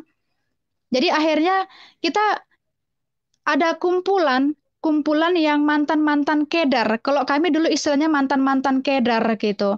Jadi kita dikumpulkan sama pendeta yang tadi mengakunya tadi basicnya dari Islam. Jadi kita mengadakan kayak kesaksian di gereja A, di gereja Protestan, karismatik, dan lain sebagainya, kita bersaksi. Selalu pendeta saya bilang, ayo kita bersaksi ke gereja sana, gereja sini. Jadi kamilah yang basicnya yang dari Muslim inilah selalu ditampilkan ke depan. Ayo Ci, kamu bersaksi. Ayo Sandi, kamu bersaksi. Ataupun yang lain, ayo bersaksi gitu. Ada teman-teman saya yang basicnya juga dari Muslim, termasuk itulah salah satu teman saya, sahabat saya, Sandi Abraham. Jadi ya jujur, saudaraku terkasih, kalau kita jadi pelayan Tuhan itu sakit. Kenapa? Kita itu maaf cakap bisa dibilang secara kasarnya itu seperti pembantu. Kenapa? Kita nyuci baju pendeta, sampai ke dalam-dalamannya pun kita yang nyuci, kita yang masak, kita yang mengepel, kita yang melayani, kita yang cari jiwa, tapi kita tidak dapat apa-apa gitu. Sampai akhirnya di yayasan ataupun persekutuan ini membuat suatu wadah kumpulan kedar, membuat suatu Natal. Itu pas bulan 12 kita bikin acara Natal suku-suku Kedar. Jadi itu ada di Medan, yang diundang ya sekitar 300, tapi nggak taunya saudaraku terkasih yang datang lebih daripada 300 gitu. Jadi penuh. Jadi ibadah kita itu bahasa kita juga bahasa Arab, musik-musiknya itu juga padang pasir, bukan padang apa ya saudaraku ya, padang pasir gitu seperti itu. Jadi semua kita pakai jilbab. Disitulah saya song leadernya. Si Sandi Abraham dialah pemain musiknya. Jadi kita sering latihan. Jadi waktu latihan pun kami saudaraku terkasih, sering kami dilempari dengan batu. Karena tetangga saya ini memang lingkungannya lingkungan Muslim. Jadi mereka tidak suka kalau kami mengadakan kebaktian, latihan. Jadi mereka suka lemparin kami dengan batu. Itu saya bilang kemarin saya saksi dengan Sandi Abraham. Jadi batu-batu inilah yang kami doakan. Bukan hanya batu ini Tuhan, tapi orang yang melempari batu ini akan bakal menjadi pengikut Yesus gitu. Jadi akhirnya kita bikin mengadakan Natal suku Kedar, saya pakai jilbab. Jadi di situ sampai jam berapa kita mulai Natal, sampai jam berapa kita selesai, itu dibikin handycam. Kalau zaman dulu handycam ya saudaraku, dibikinlah CD, disk gitu, CD. Jadi berapa ratus keping lah terjual lah CD ini saudaraku, kemana-mana dijual. Kalau yang saya tuh dulu mungkin kali 15.000 sampai 20.000 sampai, tapi kan terkadang orang bisa memberikan 50.000, ada yang 100.000 gitu. Tapi ya jujur saudaraku terkasih, berapapun puluhan keping CD yang terjual ini, kami sepeser pun tidak menikmati apa-apa gitu. Saya tidak punya uang. Ya jujur saudaraku, kita nggak munafik. Pelayan Tuhan kita juga butuh materi gitu. Kita pengen beli bedak, kita pengen beli apa yang kita inginkan, tapi kita nggak punya apa-apa gitu. Saya bilang tadi kita cuma hanya dikasih makan. Kadang 1 hari, kadang satu hari 3 kali gitu. Sampai suatu ketika pendeta ini bilang sama istrinya, "Ma, kasihlah si Suci ini PK 50.000 1 bulan gitu." Itu pun nggak saya dapat, saudaraku terkasih. Sampai akhirnya saya keluar pun saya di situ nggak dapat apa-apa gitu. Jadi dari situlah akhirnya sekitar 2003 akhir itu kurang lebih, ataupun awal 2004. Jadi yayasan ini ataupun persekutuan suku Kedar ini mulai pecah. Saya pergi kemana, si Sandi Abraham pergi kemana, si Rosita pun pergi kemana, yang lain pun pergi kemana, ada yang di Medan, ada yang di Pekanbaru, ada yang di Riau, ada yang di mana-mana saudaraku. Jadi pecah. Dari situlah mungkin kurang lebih saya mulai lost contact dengan sahabat saya Sandi Abraham. Akhirnya saya melayani ke gereja kembali. Tapi disitulah saudaraku terkasih, sahabat, penderitaan saya mengikut Tuhan itu nggak sampai di situ gitu. Ya, sampai kekecewaan demi kekecewaan saya alamin. Di situ akhirnya sekitar tahun 2004 awal atau pertengahan saudaraku, saya sempat pulang ke kampung. Karena saya udah berapa tahun itu lost contact dengan keluarga. Jadi akhirnya keluarga saya, abang saya itu mencari saya di Medan. Karena mereka mendengar informasi bahwasanya saya itu masuk ke Kristen gitu. Jadi mereka tidak senang gitu. Akhirnya abang saya itu mencari saya itu di Medan. Maksud saya mau dibawa pulang. Jadi akhirnya waktu saya pulang, ya namanya udah 7 tahun kurang lebih saudaraku kita nggak ketemu. Tapi kita karena udah berbeda keyakinan. Tapi kakak kandung saya ya, sekalipun mungkin ada rasa kesal, cuman dia taunya cuman diam aja gitu. Apa yang mau dibilang gitu loh. Ya iman masing-masing. Toh nanti kalau saya paksa nanti masuk lagi ke Islam, yang ada cuman berdebat gitu. Akhirnya abang kandung inilah waktu jam 6:30 waktunya sholat maghrib, kakak saya bilang, ayo masuk, masuk, masuk, sholat, katanya gitu. Yang lain udah pada masuk semuanya. Abang saya inilah yang tidak mau masuk ke rumah. Dia tidak puas sebelum dia ngomong sama saya. Akhirnya karena saya mau masuk, saya dipanggil. Jangan dulu masuk ke rumah. Saya mau ngomong, katanya gitu. Mau ngomong apa? Ada yang mau saya bilang, katanya gitu. Jadi akhirnya abang saya itu bilang dia sudah mencari saya di Medan, tidak mendapatkan, bla bla bla bla gitulah. Pokoknya dia tidak suka, intinya saya itu masuk ke Kristen. Karena Kristen itu kafir dan lain sebagainya gitulah, saudaraku terkasih. Jadi saya cuman bilang satu sedikit jawaban sama abang saya. Kota Medan itu luas, Bang. Kalau abang mencari saya, kalau tidak tahu alamatnya, itu tidak akan pernah sampai, nggak akan pernah ketemu. Begitu juga lah kalau kita ke sorga, kalau kita nggak tahu jalannya, sampai kapanpun kita nggak akan pernah sampai ke sorga. Disitulah akhirnya makin marah dia, saudaraku terkasih sahabat, makin emosi dia bilang, iyalah sekarang kau sudah pintar kau melawan, udah banyak kau ngomong, katanya gitu. Karena apa, saudaraku? Saya sebenarnya tipe orang yang tidak banyak ngomong. Apalagi abang saya itu yang di pesantren itu lebih parah lagi, saudaraku. Bisa mungkin ketemu kita papasan di tengah jalan, cuman senyum aja. Karena kami memang sama-sama nggak hobi ngomong gitu. Tapi karena saya mulai mengenal pribadi Yesus ini kan kita tuntut harus bisa banyak ngomong gitu. Jadi perbendaharaan itu, pengetahuan itu makin bertambah. Itulah hebatnya di dalam kita ikut Tuhan itu, saudaraku. Ikut Yesus itu, apa yang tidak kita punya, kita punya. Apa yang kita inginkan, Tuhan kasih. Apa yang enggak kita mengerti, Tuhan kasih jawaban gitu.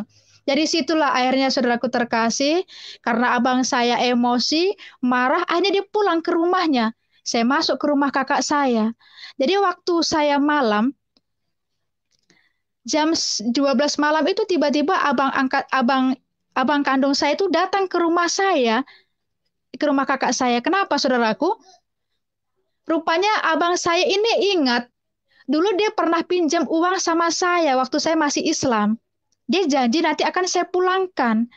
Jadi karena saya datang dalam keadaan saya udah agamanya berbeda, jadi dia berpikir, dulu saya punya hutang, harus saya bayarlah utang ini. Karena agama kami sudah berbeda.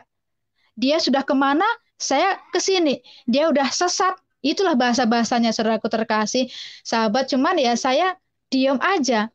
Jadi dari situlah akhirnya hutang yang udah sekian puluh tahun, dia karena saya udah berbeda agama, dipulangkanlah uang tadi. Ini uang saya, ini hutang saya dulu, saya bayar, udah lunas. Jadi tidak ada lagi saya hutang, kata abang saya. Datang kakak saya pun mikir juga, iya juga ya. Ada utangku nggak sama adikku ya? Karena kami udah berbeda agama, katanya gitu. Kita udah berbeda jalannya. Jadi kakak saya pun satu malam tuh nggak bisa tidur. Dia inget-inget, ada nggak utang saya sama adik saya ya? Jadi malam itu juga, saudaraku, hutang mereka itu dibayar sama saya. Dalam hati saya, puji Tuhan, saudaraku, saya tidak punya uang, mereka kasih uang untuk saya, dan itu berkat bagi saya gitu. Jadi waktu saya tinggal di Aceh itu, waktu saya pulang, saya berdoa, saudaraku, Tuhan, anakmu sedang datang ke kampung halaman. Tunjukkanlah kuasamu. Tunjukkanlah mujizatmu, Tuhan, bahwasanya kebenaran Tuhan sedang datang di dalam kegelapan. Biar yang kegelapan itu bisa melihat terang yang dari Tuhan. Jadi di kampung saya ini, saudaraku, sudah berapa bulan tidak datang hujan. Sampai mereka nggak bisa cocok tanam, karena tanah itu sudah pecah-pecah karena saking keringnya, saking kemaraunya. Dari situlah akhirnya saya berdoa, Tuhan, Tuhan Yesus, tunjukkanlah kuasa-Mu. Tunjukkanlah keajaiban-Mu Tuhan, bahwasanya aku datang membawa terang, membawa kebenaran kepada keluargaku. Tapi dari situ saudaraku terkasih, akhirnya datang hujan. Dan hujan itu sangat lebat yang tidak pernah terjadi. Malam itu juga terjadi dari mulai sekitar jam 3 sampai malam. Maaf cakap saudaraku, sampai genset masjid pun kesambar petir. Gambar-gambar yang berbentuk masjid itu pun jatuh. Jadi banyak yang kayak apa ya, kayak kesambar petir gitulah saudaraku terkasih, sahabat. Saya juga nggak ngerti. Sampai ada tetangga saya itu bilang begini, iya tadi memang di ladang juga seperti itu. Saya lihat petirnya tuh suaranya itu luar biasa, sampai seperti ada api berkelompok. Waktu ada petir, api itu berkelompok pindah ke sana, pindah ke sini. Seperti itu saudaraku terkasih. Jadi orang ketakutan gitu. Cuman kakak saya bilang, kenapa ya dek kok tumben hujannya seperti itu? Nggak pernah sejarahnya hujan itu seperti ini. Saya cuman bilang sama kakak saya, nggak apa-apa, nggak usah takut, saya bilang seperti itu. Nah dari situlah akhirnya saudaraku terkasih, kita udah komunikasi dengan keluarga, sekalipun saya sampai detik ini, saya pro dan kontra dengan abang saya. Kenapa? Karena abang saya tidak pernah terima saya menjadi orang Kristen. Cuman kalau kakak saya, karena kami tinggal 3 orang lagi, kakak saya yang pertama, kakak saya yang kedua, sama abang saya yang ketiga. Jadi abang saya yang di Jawa itu, dia sudah meninggal, saudaraku terkasih. Udah dipanggil Tuhan. Karena memang sebelumnya saya selalu berdoa, Tuhan Yesus, aku kepingin. Kebetulan karena abang saya yang di Jawa ini kan masih lajang, saudaraku terkasih. Jadi saya kepingin bisa menarik dia, tapi Tuhan nggak izinkan gitu. Jadi akhirnya saya dengan 3 lagi bersaudara ini, abang saya sama kakak saya. Kalau kakak saya yang pertama, ya mereka open. Dia tidak bisa memaksakan karena iman masing-masing. Dia masih netral. Tapi kalau kakak saya yang kedua, kita selalu berperang gitu. Kenapa? Dia selalu mengejek saya gitu. Kristen ngapain ngikut Kristen? Nggak bener. Orang Kristen kok diikutin? Nah, begitu-begitulah saudaraku. Jadi sampai kakak saya itu selalu bilang begini, kalau saya nanti masuk ke surga, kalau kau teriak-teriak sama aku, tak akan mau aku menolong kau, kata kakak saya ini. Saya cuma ketawa-ketawa saja gitu. Dia selalu diulang lagi. Pokoknya nanti kalau aku masuk surga, tak mau lagi aku menolong kamu, katanya gitu. Ya, kita lihat aja lah siapa yang duluan masuk surga, saya bilang gitu. Entah yang duluan saya masuk surga, kamu jadi tetangga surga, kita nggak tahu, saya bilang begitu. Cuma saya tidak mau terlalu banyak bicara, karena berbicara dengan orang yang seperti itu tidak ada artinya. Tapi paling tidak kita awali dengan doa, ya tetap kita sampaikan sedikit demi sedikit, Yesus itu siapa? Isa Al-Masih itu siapa? Isa alaihi salam itu siapa? Kalau di Islam ada Nabi yang ke-25, ada Nabi Abraham, ada Ayub, ada Musa, ada Daud. Kenapa di Kristen ada, di Islam ada? Berarti kan tanda tanya. Berarti kan tidak jauh dari situ. Sebenarnya kita masih ada ikatan kekeluargaan gitu loh. Jadi situlah akhirnya saudaraku, saya dengan kakak saya itu tidak ketemu, tidak ada titik temu. Tapi kalau sama abang saya yang nomor 3 ini, sampai detik ini jujur, dia tidak mau berbicara sama saya gitu. Biarpun umpamanya lebaran, kalau saya telepon, abang saya tetap tidak mau gitu. Jadi dianggapnya saya itu, ya adik itu sudah hilang, udah mati gitu. Dan dia tidak mau tahu keadaan saya mau bagaimana, dia tidak mau tahu gitu. Tapi dari situ ya udahlah, ya kita tunggu waktunya Tuhan. Cuman saya berdoa sama Tuhan, kalau di antara keluarga saya ini ada benih domba, mau sampai di sakaratul maut pun, itu akan Tuhan ambil. Jadi saya hanya berdoa aja, saya percaya kalau memang atas izin Tuhan, keluarga saya juga pasti Tuhan selamatkan. Tapi ya itu sekali lagi kehendak Tuhan lah yang jadi, kita kan hanya berdoa, meminta belas kasih Tuhan, saudaraku terkasih. Jadi dari situlah saudaraku, saya mengikut Tuhan itu, mulai banyak tantangan. Saya mulai banyak pikul salib setiap hari, saudaraku. Sampai akhirnya saya pisah dengan teman saya, sahabat saya, Sandi Abraham. Saya masuk satu gereja. Nah, suatu ketika ada teman saya, dia bilang sama saya begini, Suci, ayo kita ibadah di sana. Di sana ada seorang hamba Tuhan yang dipakai Tuhan tuh luar biasa. Jadi itu ada di Medan, saudaraku terkasih. Jadi jemaatnya di Medan ini kurang lebih ada 1.000 orang. Nah, ada 1.000 orang, jadi kita tidak bisa sembarangan ikut ibadah di situ, saudaraku terkasih. Kenapa? Kalau kita mau ikut ibadah, kita harus dibasuh dulu. Karena dibilang hamba Tuhan pendeta ini ada syarat mengikut Yesus, sangkal diri, pikul salib, ikut aku. Jadi maksudnya sangkal diri itu merendahkan hati, pikul salib itu harus membawa pengorbanan, persembahan ketika ikut aku. Kata Yesus, berarti harus ikut Yesus sampai berkesudahan. Jadi disitulah akhirnya saya masuk di persekutuan ini, saya harus terima pembasuhan. Pembasuhan itu seperti air di baskom, terus nanti kita bawa minyak sendiri, nanti didoakan, itulah yang menjadi minyak urapan. Jadi waktu di pembasuhan ini saya harus pakai persembahan berbentuk materi, uang. Uang itu minimal harus kita kasih 1 gram emas. Jadi pada saat itu, saudaraku terkasih, saya uang tidak ada. Jangankan 100.000, 10.000 pun tidak ada. Itulah saking sakitnya saudara melayani. Jadi penderitaan itu saya alami terus. Terkadang kita beli sampo pun saya tidak bisa. Karena ya itu saya bilang tadi, pikul salib. Jadi akhirnya saya berdoa sama Tuhan Yesus. Karena saya jujur saudaraku, karena saya cinta Tuhan. Karena saya cuma satu, saya minta sama Tuhan, saudaraku terkasih. Tuhan, sekalipun banyak dosa saya, cuma satu kerinduan saya, satu perjuangan saya mau ikut Tuhan, saya mau iring Yesus sampai tutup usia saya. Itulah yang selalu saya gumulkan sampai detik ini, saudaraku. Sekalipun salib itu terus setiap hari saya pikul. Jadi akhirnya saya terima pembasuhan, saya bekerja lah saudaraku di perhotelan, yang tidak pernah saya kerjakan. Tapi tidak masalah, yang penting saya mendapatkan uang tadi. Jadi kalau orang memberikan persembahan kan perpuluhan. Saya tidak mau perpuluhan, saudaraku terkasih, tapi gaji pertama ini saya serahkan semuanya. Karena bagi saya, hidup saya ini kan adalah kasih karunia Tuhan. Hidup saya ini adalah belas kasih Tuhan. Dosa yang saya banyak ini Tuhan Yesus sudah tebus.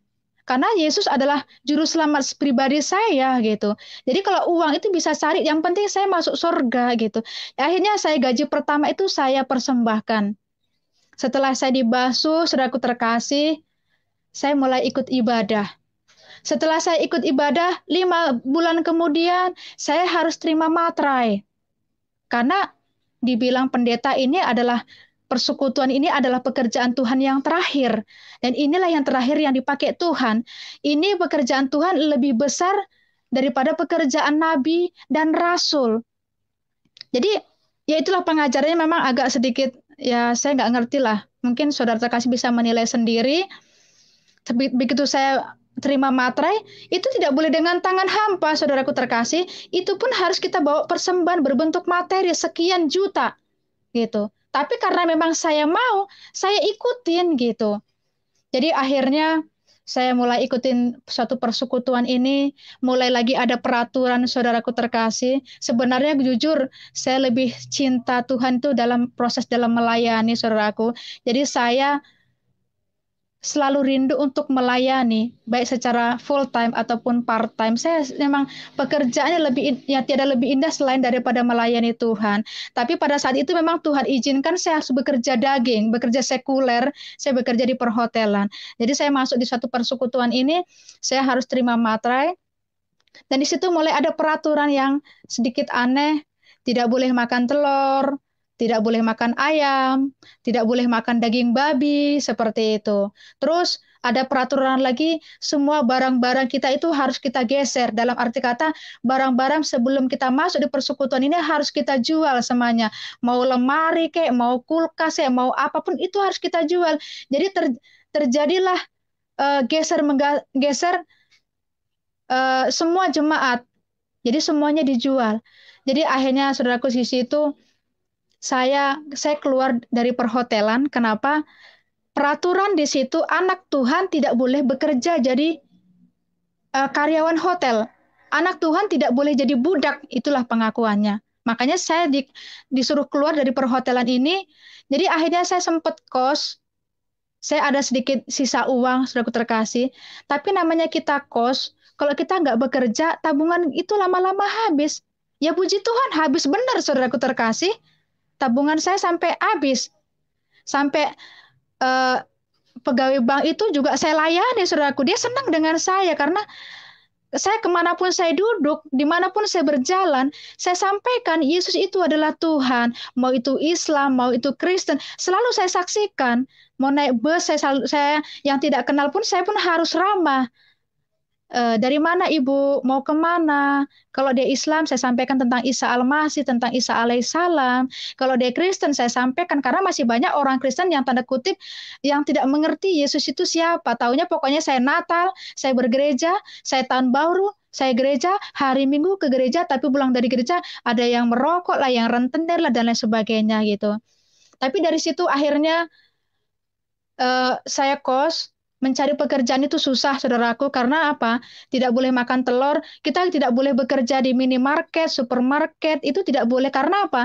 Karena di situ berhubungan dengan telur, dengan ayam, tidak boleh. Jadi akhirnya saya bilang, Tuhan, saya butuh kerjaan. Kalaupun ada uang ini kan lama-lama habis. Ya puji Tuhan habis sampai akhirnya rekening ini tutup. Tapi suara itu kembali lagi datang sama saya. Tuhan bilang begini, tapi saya percaya itu memang suara Tuhan Yesus, saudaraku terkasih. Dari sejak saya mulai Islam, itu suara itu mulai datang gitu. Jadi waktu saya dalam keadaan susah, suara itu bilang begini, pergi kamu ke suatu tempat, bawa nasi, bawa air minum, bawa gunting, bawa ini, bawa ini. Tapi puji Tuhan, akhirnya saya dapat pekerjaan. Ya pekerjaan memang kasar, buruh yang kasar, saudaraku. Satu hari dari mulai jam 7 sampai jam 6 sore, pendapatan saya cuma 6.000, 7.000, 10.000. Tapi itu pun saya tetap setia dalam hal perpuluhan. Kalau 10.000, ya 1.000 saya masukkan ke celengan. Sebulan sekali saya bongkar gitu. Jadi akhirnya, singkat cerita, persekutuan ini pecah. Jadi bisa dibilang jemaat ini 99% ikut ke cabang. Yang ikut ke pusat paling sekian persen, paling nggak sampai 10 orang, salah satunya saya. Jadi saya masuklah ikut ke pusat. Jadi di situ saya mulai pelayanan, saya diajari pelayanan, saudaraku. Memang kalau selama ini kan kita hanya dari mimbar, turun mimbar, komsel, seperti itu. Tapi kita di sini diajari kita melayani door to door. Dan itu suatu tantangan bagi saya untuk memberitakan firman. Jadi firman itu ya saya sampaikan tidak hanya kepada orang Kristen, Islam pun saya sampaikan. Karena saya ada basic dari Muslim, ya ketemu dengan orang Islam, saya sampaikan lagi siapa Yesus, siapa itu Isa alaihissalam, seperti itu. Jadi tahun 2009 saya di-rolling lah ke Jakarta. Saya di-rolling ke Jakarta, yang dari Jakarta di-rolling ke Sumatera. Saya mulai masuk pelayanan di sini. Begitu saya disambut sama pendeta saya sempat kaget, saudaraku. Saya lihat rumahnya itu kayak istana. Bahkan pilarnya aja itu ada beberapa pilar, kita peluk pun nggak sampai, harus 2 orang gitu. Jadi saya pikir ini rumah atau gereja, tapi itu rumah pribadi gitu. Tapi di situ, saudaraku terkasih, memang penderitaan saya, pikul salib saya itu nggak sampai di situ. Bahkan saya masuk di suatu sekte ini, di rumah itu kita dibikin seperti membantu gitu.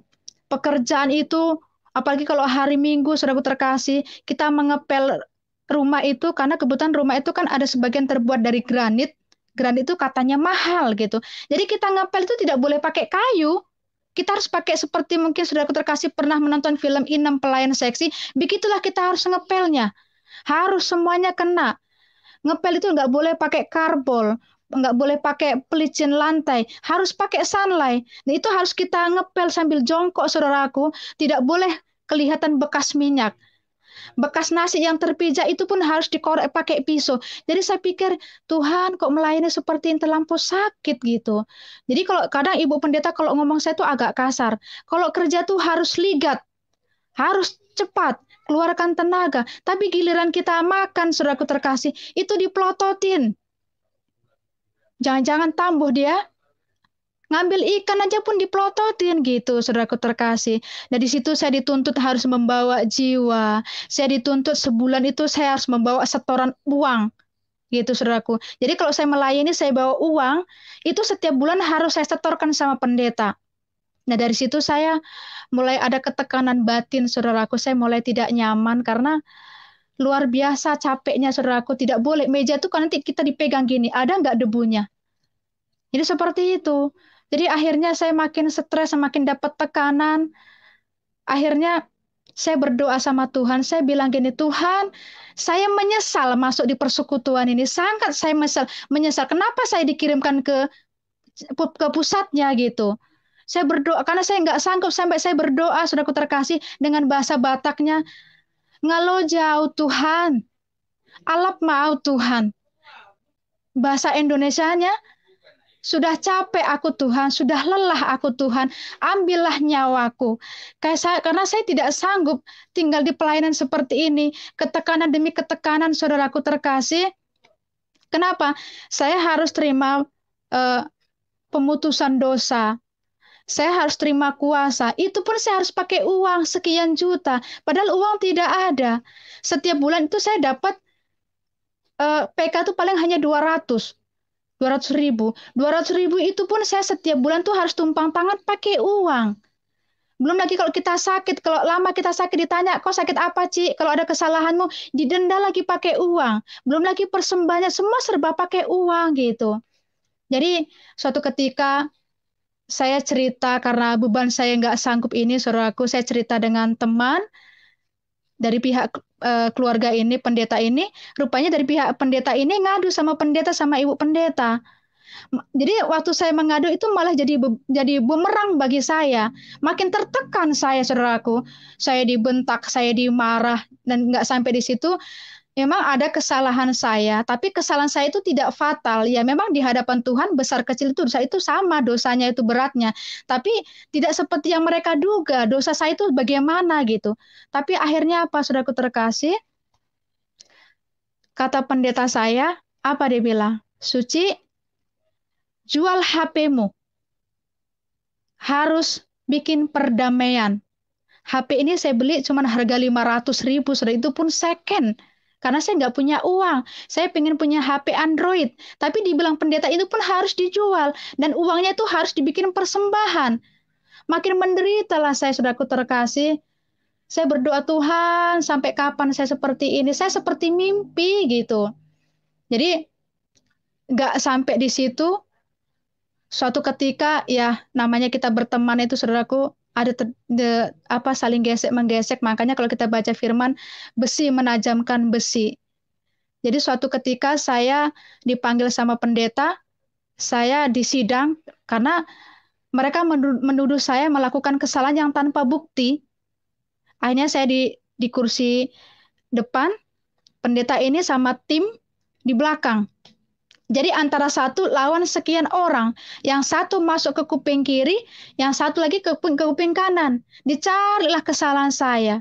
Jadi saya bilang sama pendeta, tapi mereka ngomong bahasa Batak. Mulu suci on, mangalo doi bana katanya. Maksudnya gini, si Suci ini orangnya suka apa ya, membantah atau seperti itulah bahasanya kurang lebih. Menjawab.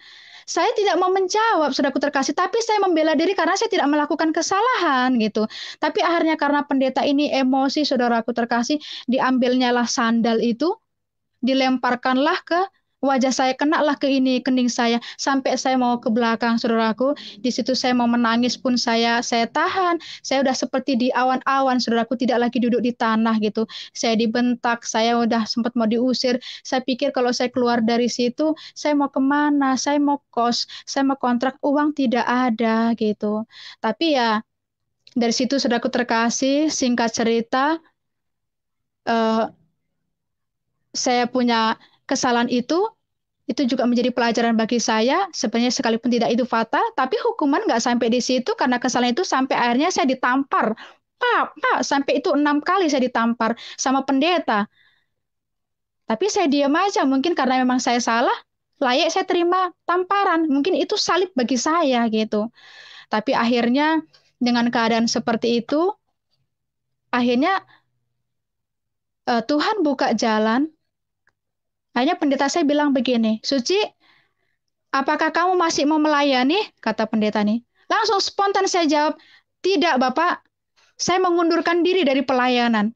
Begitu saya mau ngomong bicara seperti itu, saudaraku, beban yang ditengkuk saya itu lepas. Lepas, merdeka saya. Sangat-sangat merdeka. Dari situlah akhirnya dibilang pendeta ini kan saya kan berasal dari cabang. Jadi saya tidak boleh lagi masuk ke pusat. Hanya sekedar ibadah pun tidak boleh, harus kembali ke cabang. Akhirnya waktu hari Minggu kita ibadah, saya permisi dengan jemaat, bahwasanya saya akan kembali ke cabang, itu ke Medan. Dengan otomatis jemaat ini kan sudah aku terkasih, karena kita berpisah kan ada yang kasih salam saya uang, ada yang 500, ada yang 100, ada 50, ada sekian-sekian. Sampailah dapat saya uang itu kurang lebih 3 juta. Itu pun sampai di rumah ditanya sama pendeta dengan bahasa Batak. Sadia do dapat muna hepengi, berapa kau dapat uangmu itu, Ci? Katanya. 3 juta, Pak. Bah, godang mai. Banyak kali dapatmu ya. Udah bisa lah itu bagi 2. Jadi uang 3 juta ini pun saudaraku diminta lagi 50%. Jadi akhirnya saya kasih tahu sama jemaat, jadi mereka kecewa gitu. Tapi ya puji Tuhan, akhirnya saya pulang. Waktu saya pulang pun saudaraku, baju saya yang dibelikan, saya udah 10 tahun pengabdian di persekutuan itu saudaraku. Semua pekerjaan saya kerjakan, bahkan saya sampai makan pun diperhatikan, saya nggak perlu, yang penting saya tetap melayani, saya bisa membawa jiwa, saya beritakan firman Tuhan. Ya itu saya bilang tadi, tertekan batin, uang pun tidak punya. Tapi ya itulah mungkin itu salib yang saya rasakan, yang harus saya terima karena saya layak. Ya Tuhan yang lebih tahu seberapa dosa saya, tapi saya tetap saya minta belas kasih Tuhan. Jadi baju yang dia belikan selama 10 tahun setiap hari Natal, satu setel pun tidak boleh saya bawa. Sampai saya bilang sama pendeta, Amang, saya bawalah baju Natal ini ya, untuk nanti saya ibadah di sana biar ada baju saya. Itu pun tidak boleh, saudaraku. Rupanya ibu pendeta ini, Pi, jangan dikasih Suci bawa baju yang ini, brokat warna ini, dan sebagainya. Nggak dikasih saya bawa baju. Pada 10 tahun saya pengabdian, saudaraku terkasih. Sampai akhirnya ya puji Tuhan, dengan cara seperti itu saya keluarlah dari wadah persekutuan itu. Saya kembalilah ke Medan, tapi saya tetap ibadah di situ. Jadi ya puji Tuhan, sekitar tahun 2000 ataupun 2000, ya tahun 2020, saudaraku terkasih, saya udah keluar dari situ. Jadi saya keluar dari situ, tapi itulah makin kelihatan, saudaraku, rupanya kalau di pendeta ini selalu mengajarkan kita nggak boleh pacaran. Nanti tunggu orang luar negeri akan datang ke Indonesia. Nanti orang luar negeri akan datang membawa emas, berlian, dan lain sebagainya. Jadi waktu membangun rumah doa di Medan itu seperti istana raja, saudaraku. Jadi jemaat ini pun juga diminta satu orang 20 juta, 15 juta, dan lain sebagainya gitu. Tapi ya karena mungkin jemaat itu punya iman untuk membangun gereja itu, ya akhirnya dikasih. Tapi puji Tuhan ya saya tidak tahu ini entah jalan Tuhan atau penghakiman Tuhan, saya tidak tahu. Akhirnya persekutuan ini hancur total. Baik yang di cabang ataupun yang di pusat, paling hanya sekitar 20 orang, itu pun termasuk keluarga gitu. Jadi situlah saudaraku, bagaimana penderitaan saya mengikul salib, bagaimana saya sebelum mengikut Tuhan, prosesnya itu juga nggak gampang.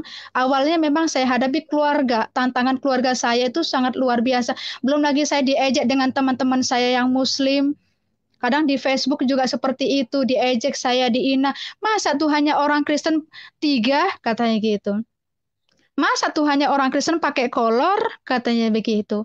Masa Tuhannya orang Kristen dilahirkan sama Bunda Maria, padahal Bunda Maria ini kan dia hamil, ada yang mengatakan itu sama dengan kambing lah gitu, saudaraku terkasih. Pokoknya mereka menghina saya gitu. Jadi terkadang kita perdebatan melalui Facebook. Cuman ya saya selalu mencoba menyampaikan, dan saya tidak mau membalas. Karena nanti kalau saya balas dengan pengajaran yang saya tahu Islam saya, pasti mereka sakit hati, pasti mereka marah, sampai mereka mengancam saya. Kalau saya pulang nanti ke Aceh, akan dibunuhlah seperti itu. Tapi ya puji Tuhan, itulah berkat yang saya rasakan. Ya, dan satu juga saya udah keluar dari persekutuan ini, tapi saya ingin tetap rindu untuk bisa melayani Tuhan, baik secara full time. Haleluya, puji Tuhan. Terima kasih saudara sudah menonton acara ini. Kami berdoa kiranya saudara diberkati oleh Tuhan. Jangan lupa untuk terus membagikan tayangan kami kepada sekalian banyak orang, supaya mereka juga diberkati oleh Tuhan. Senang sekali kami dapat terus menjadi berkat bagi saudara. Tetap semangat di dalam Tuhan, dan dukung kami dengan cara subscribe, like, bagikan, dan komen kesaksian ini. Tuhan Yesus memberkati. Shalom. Haleluya.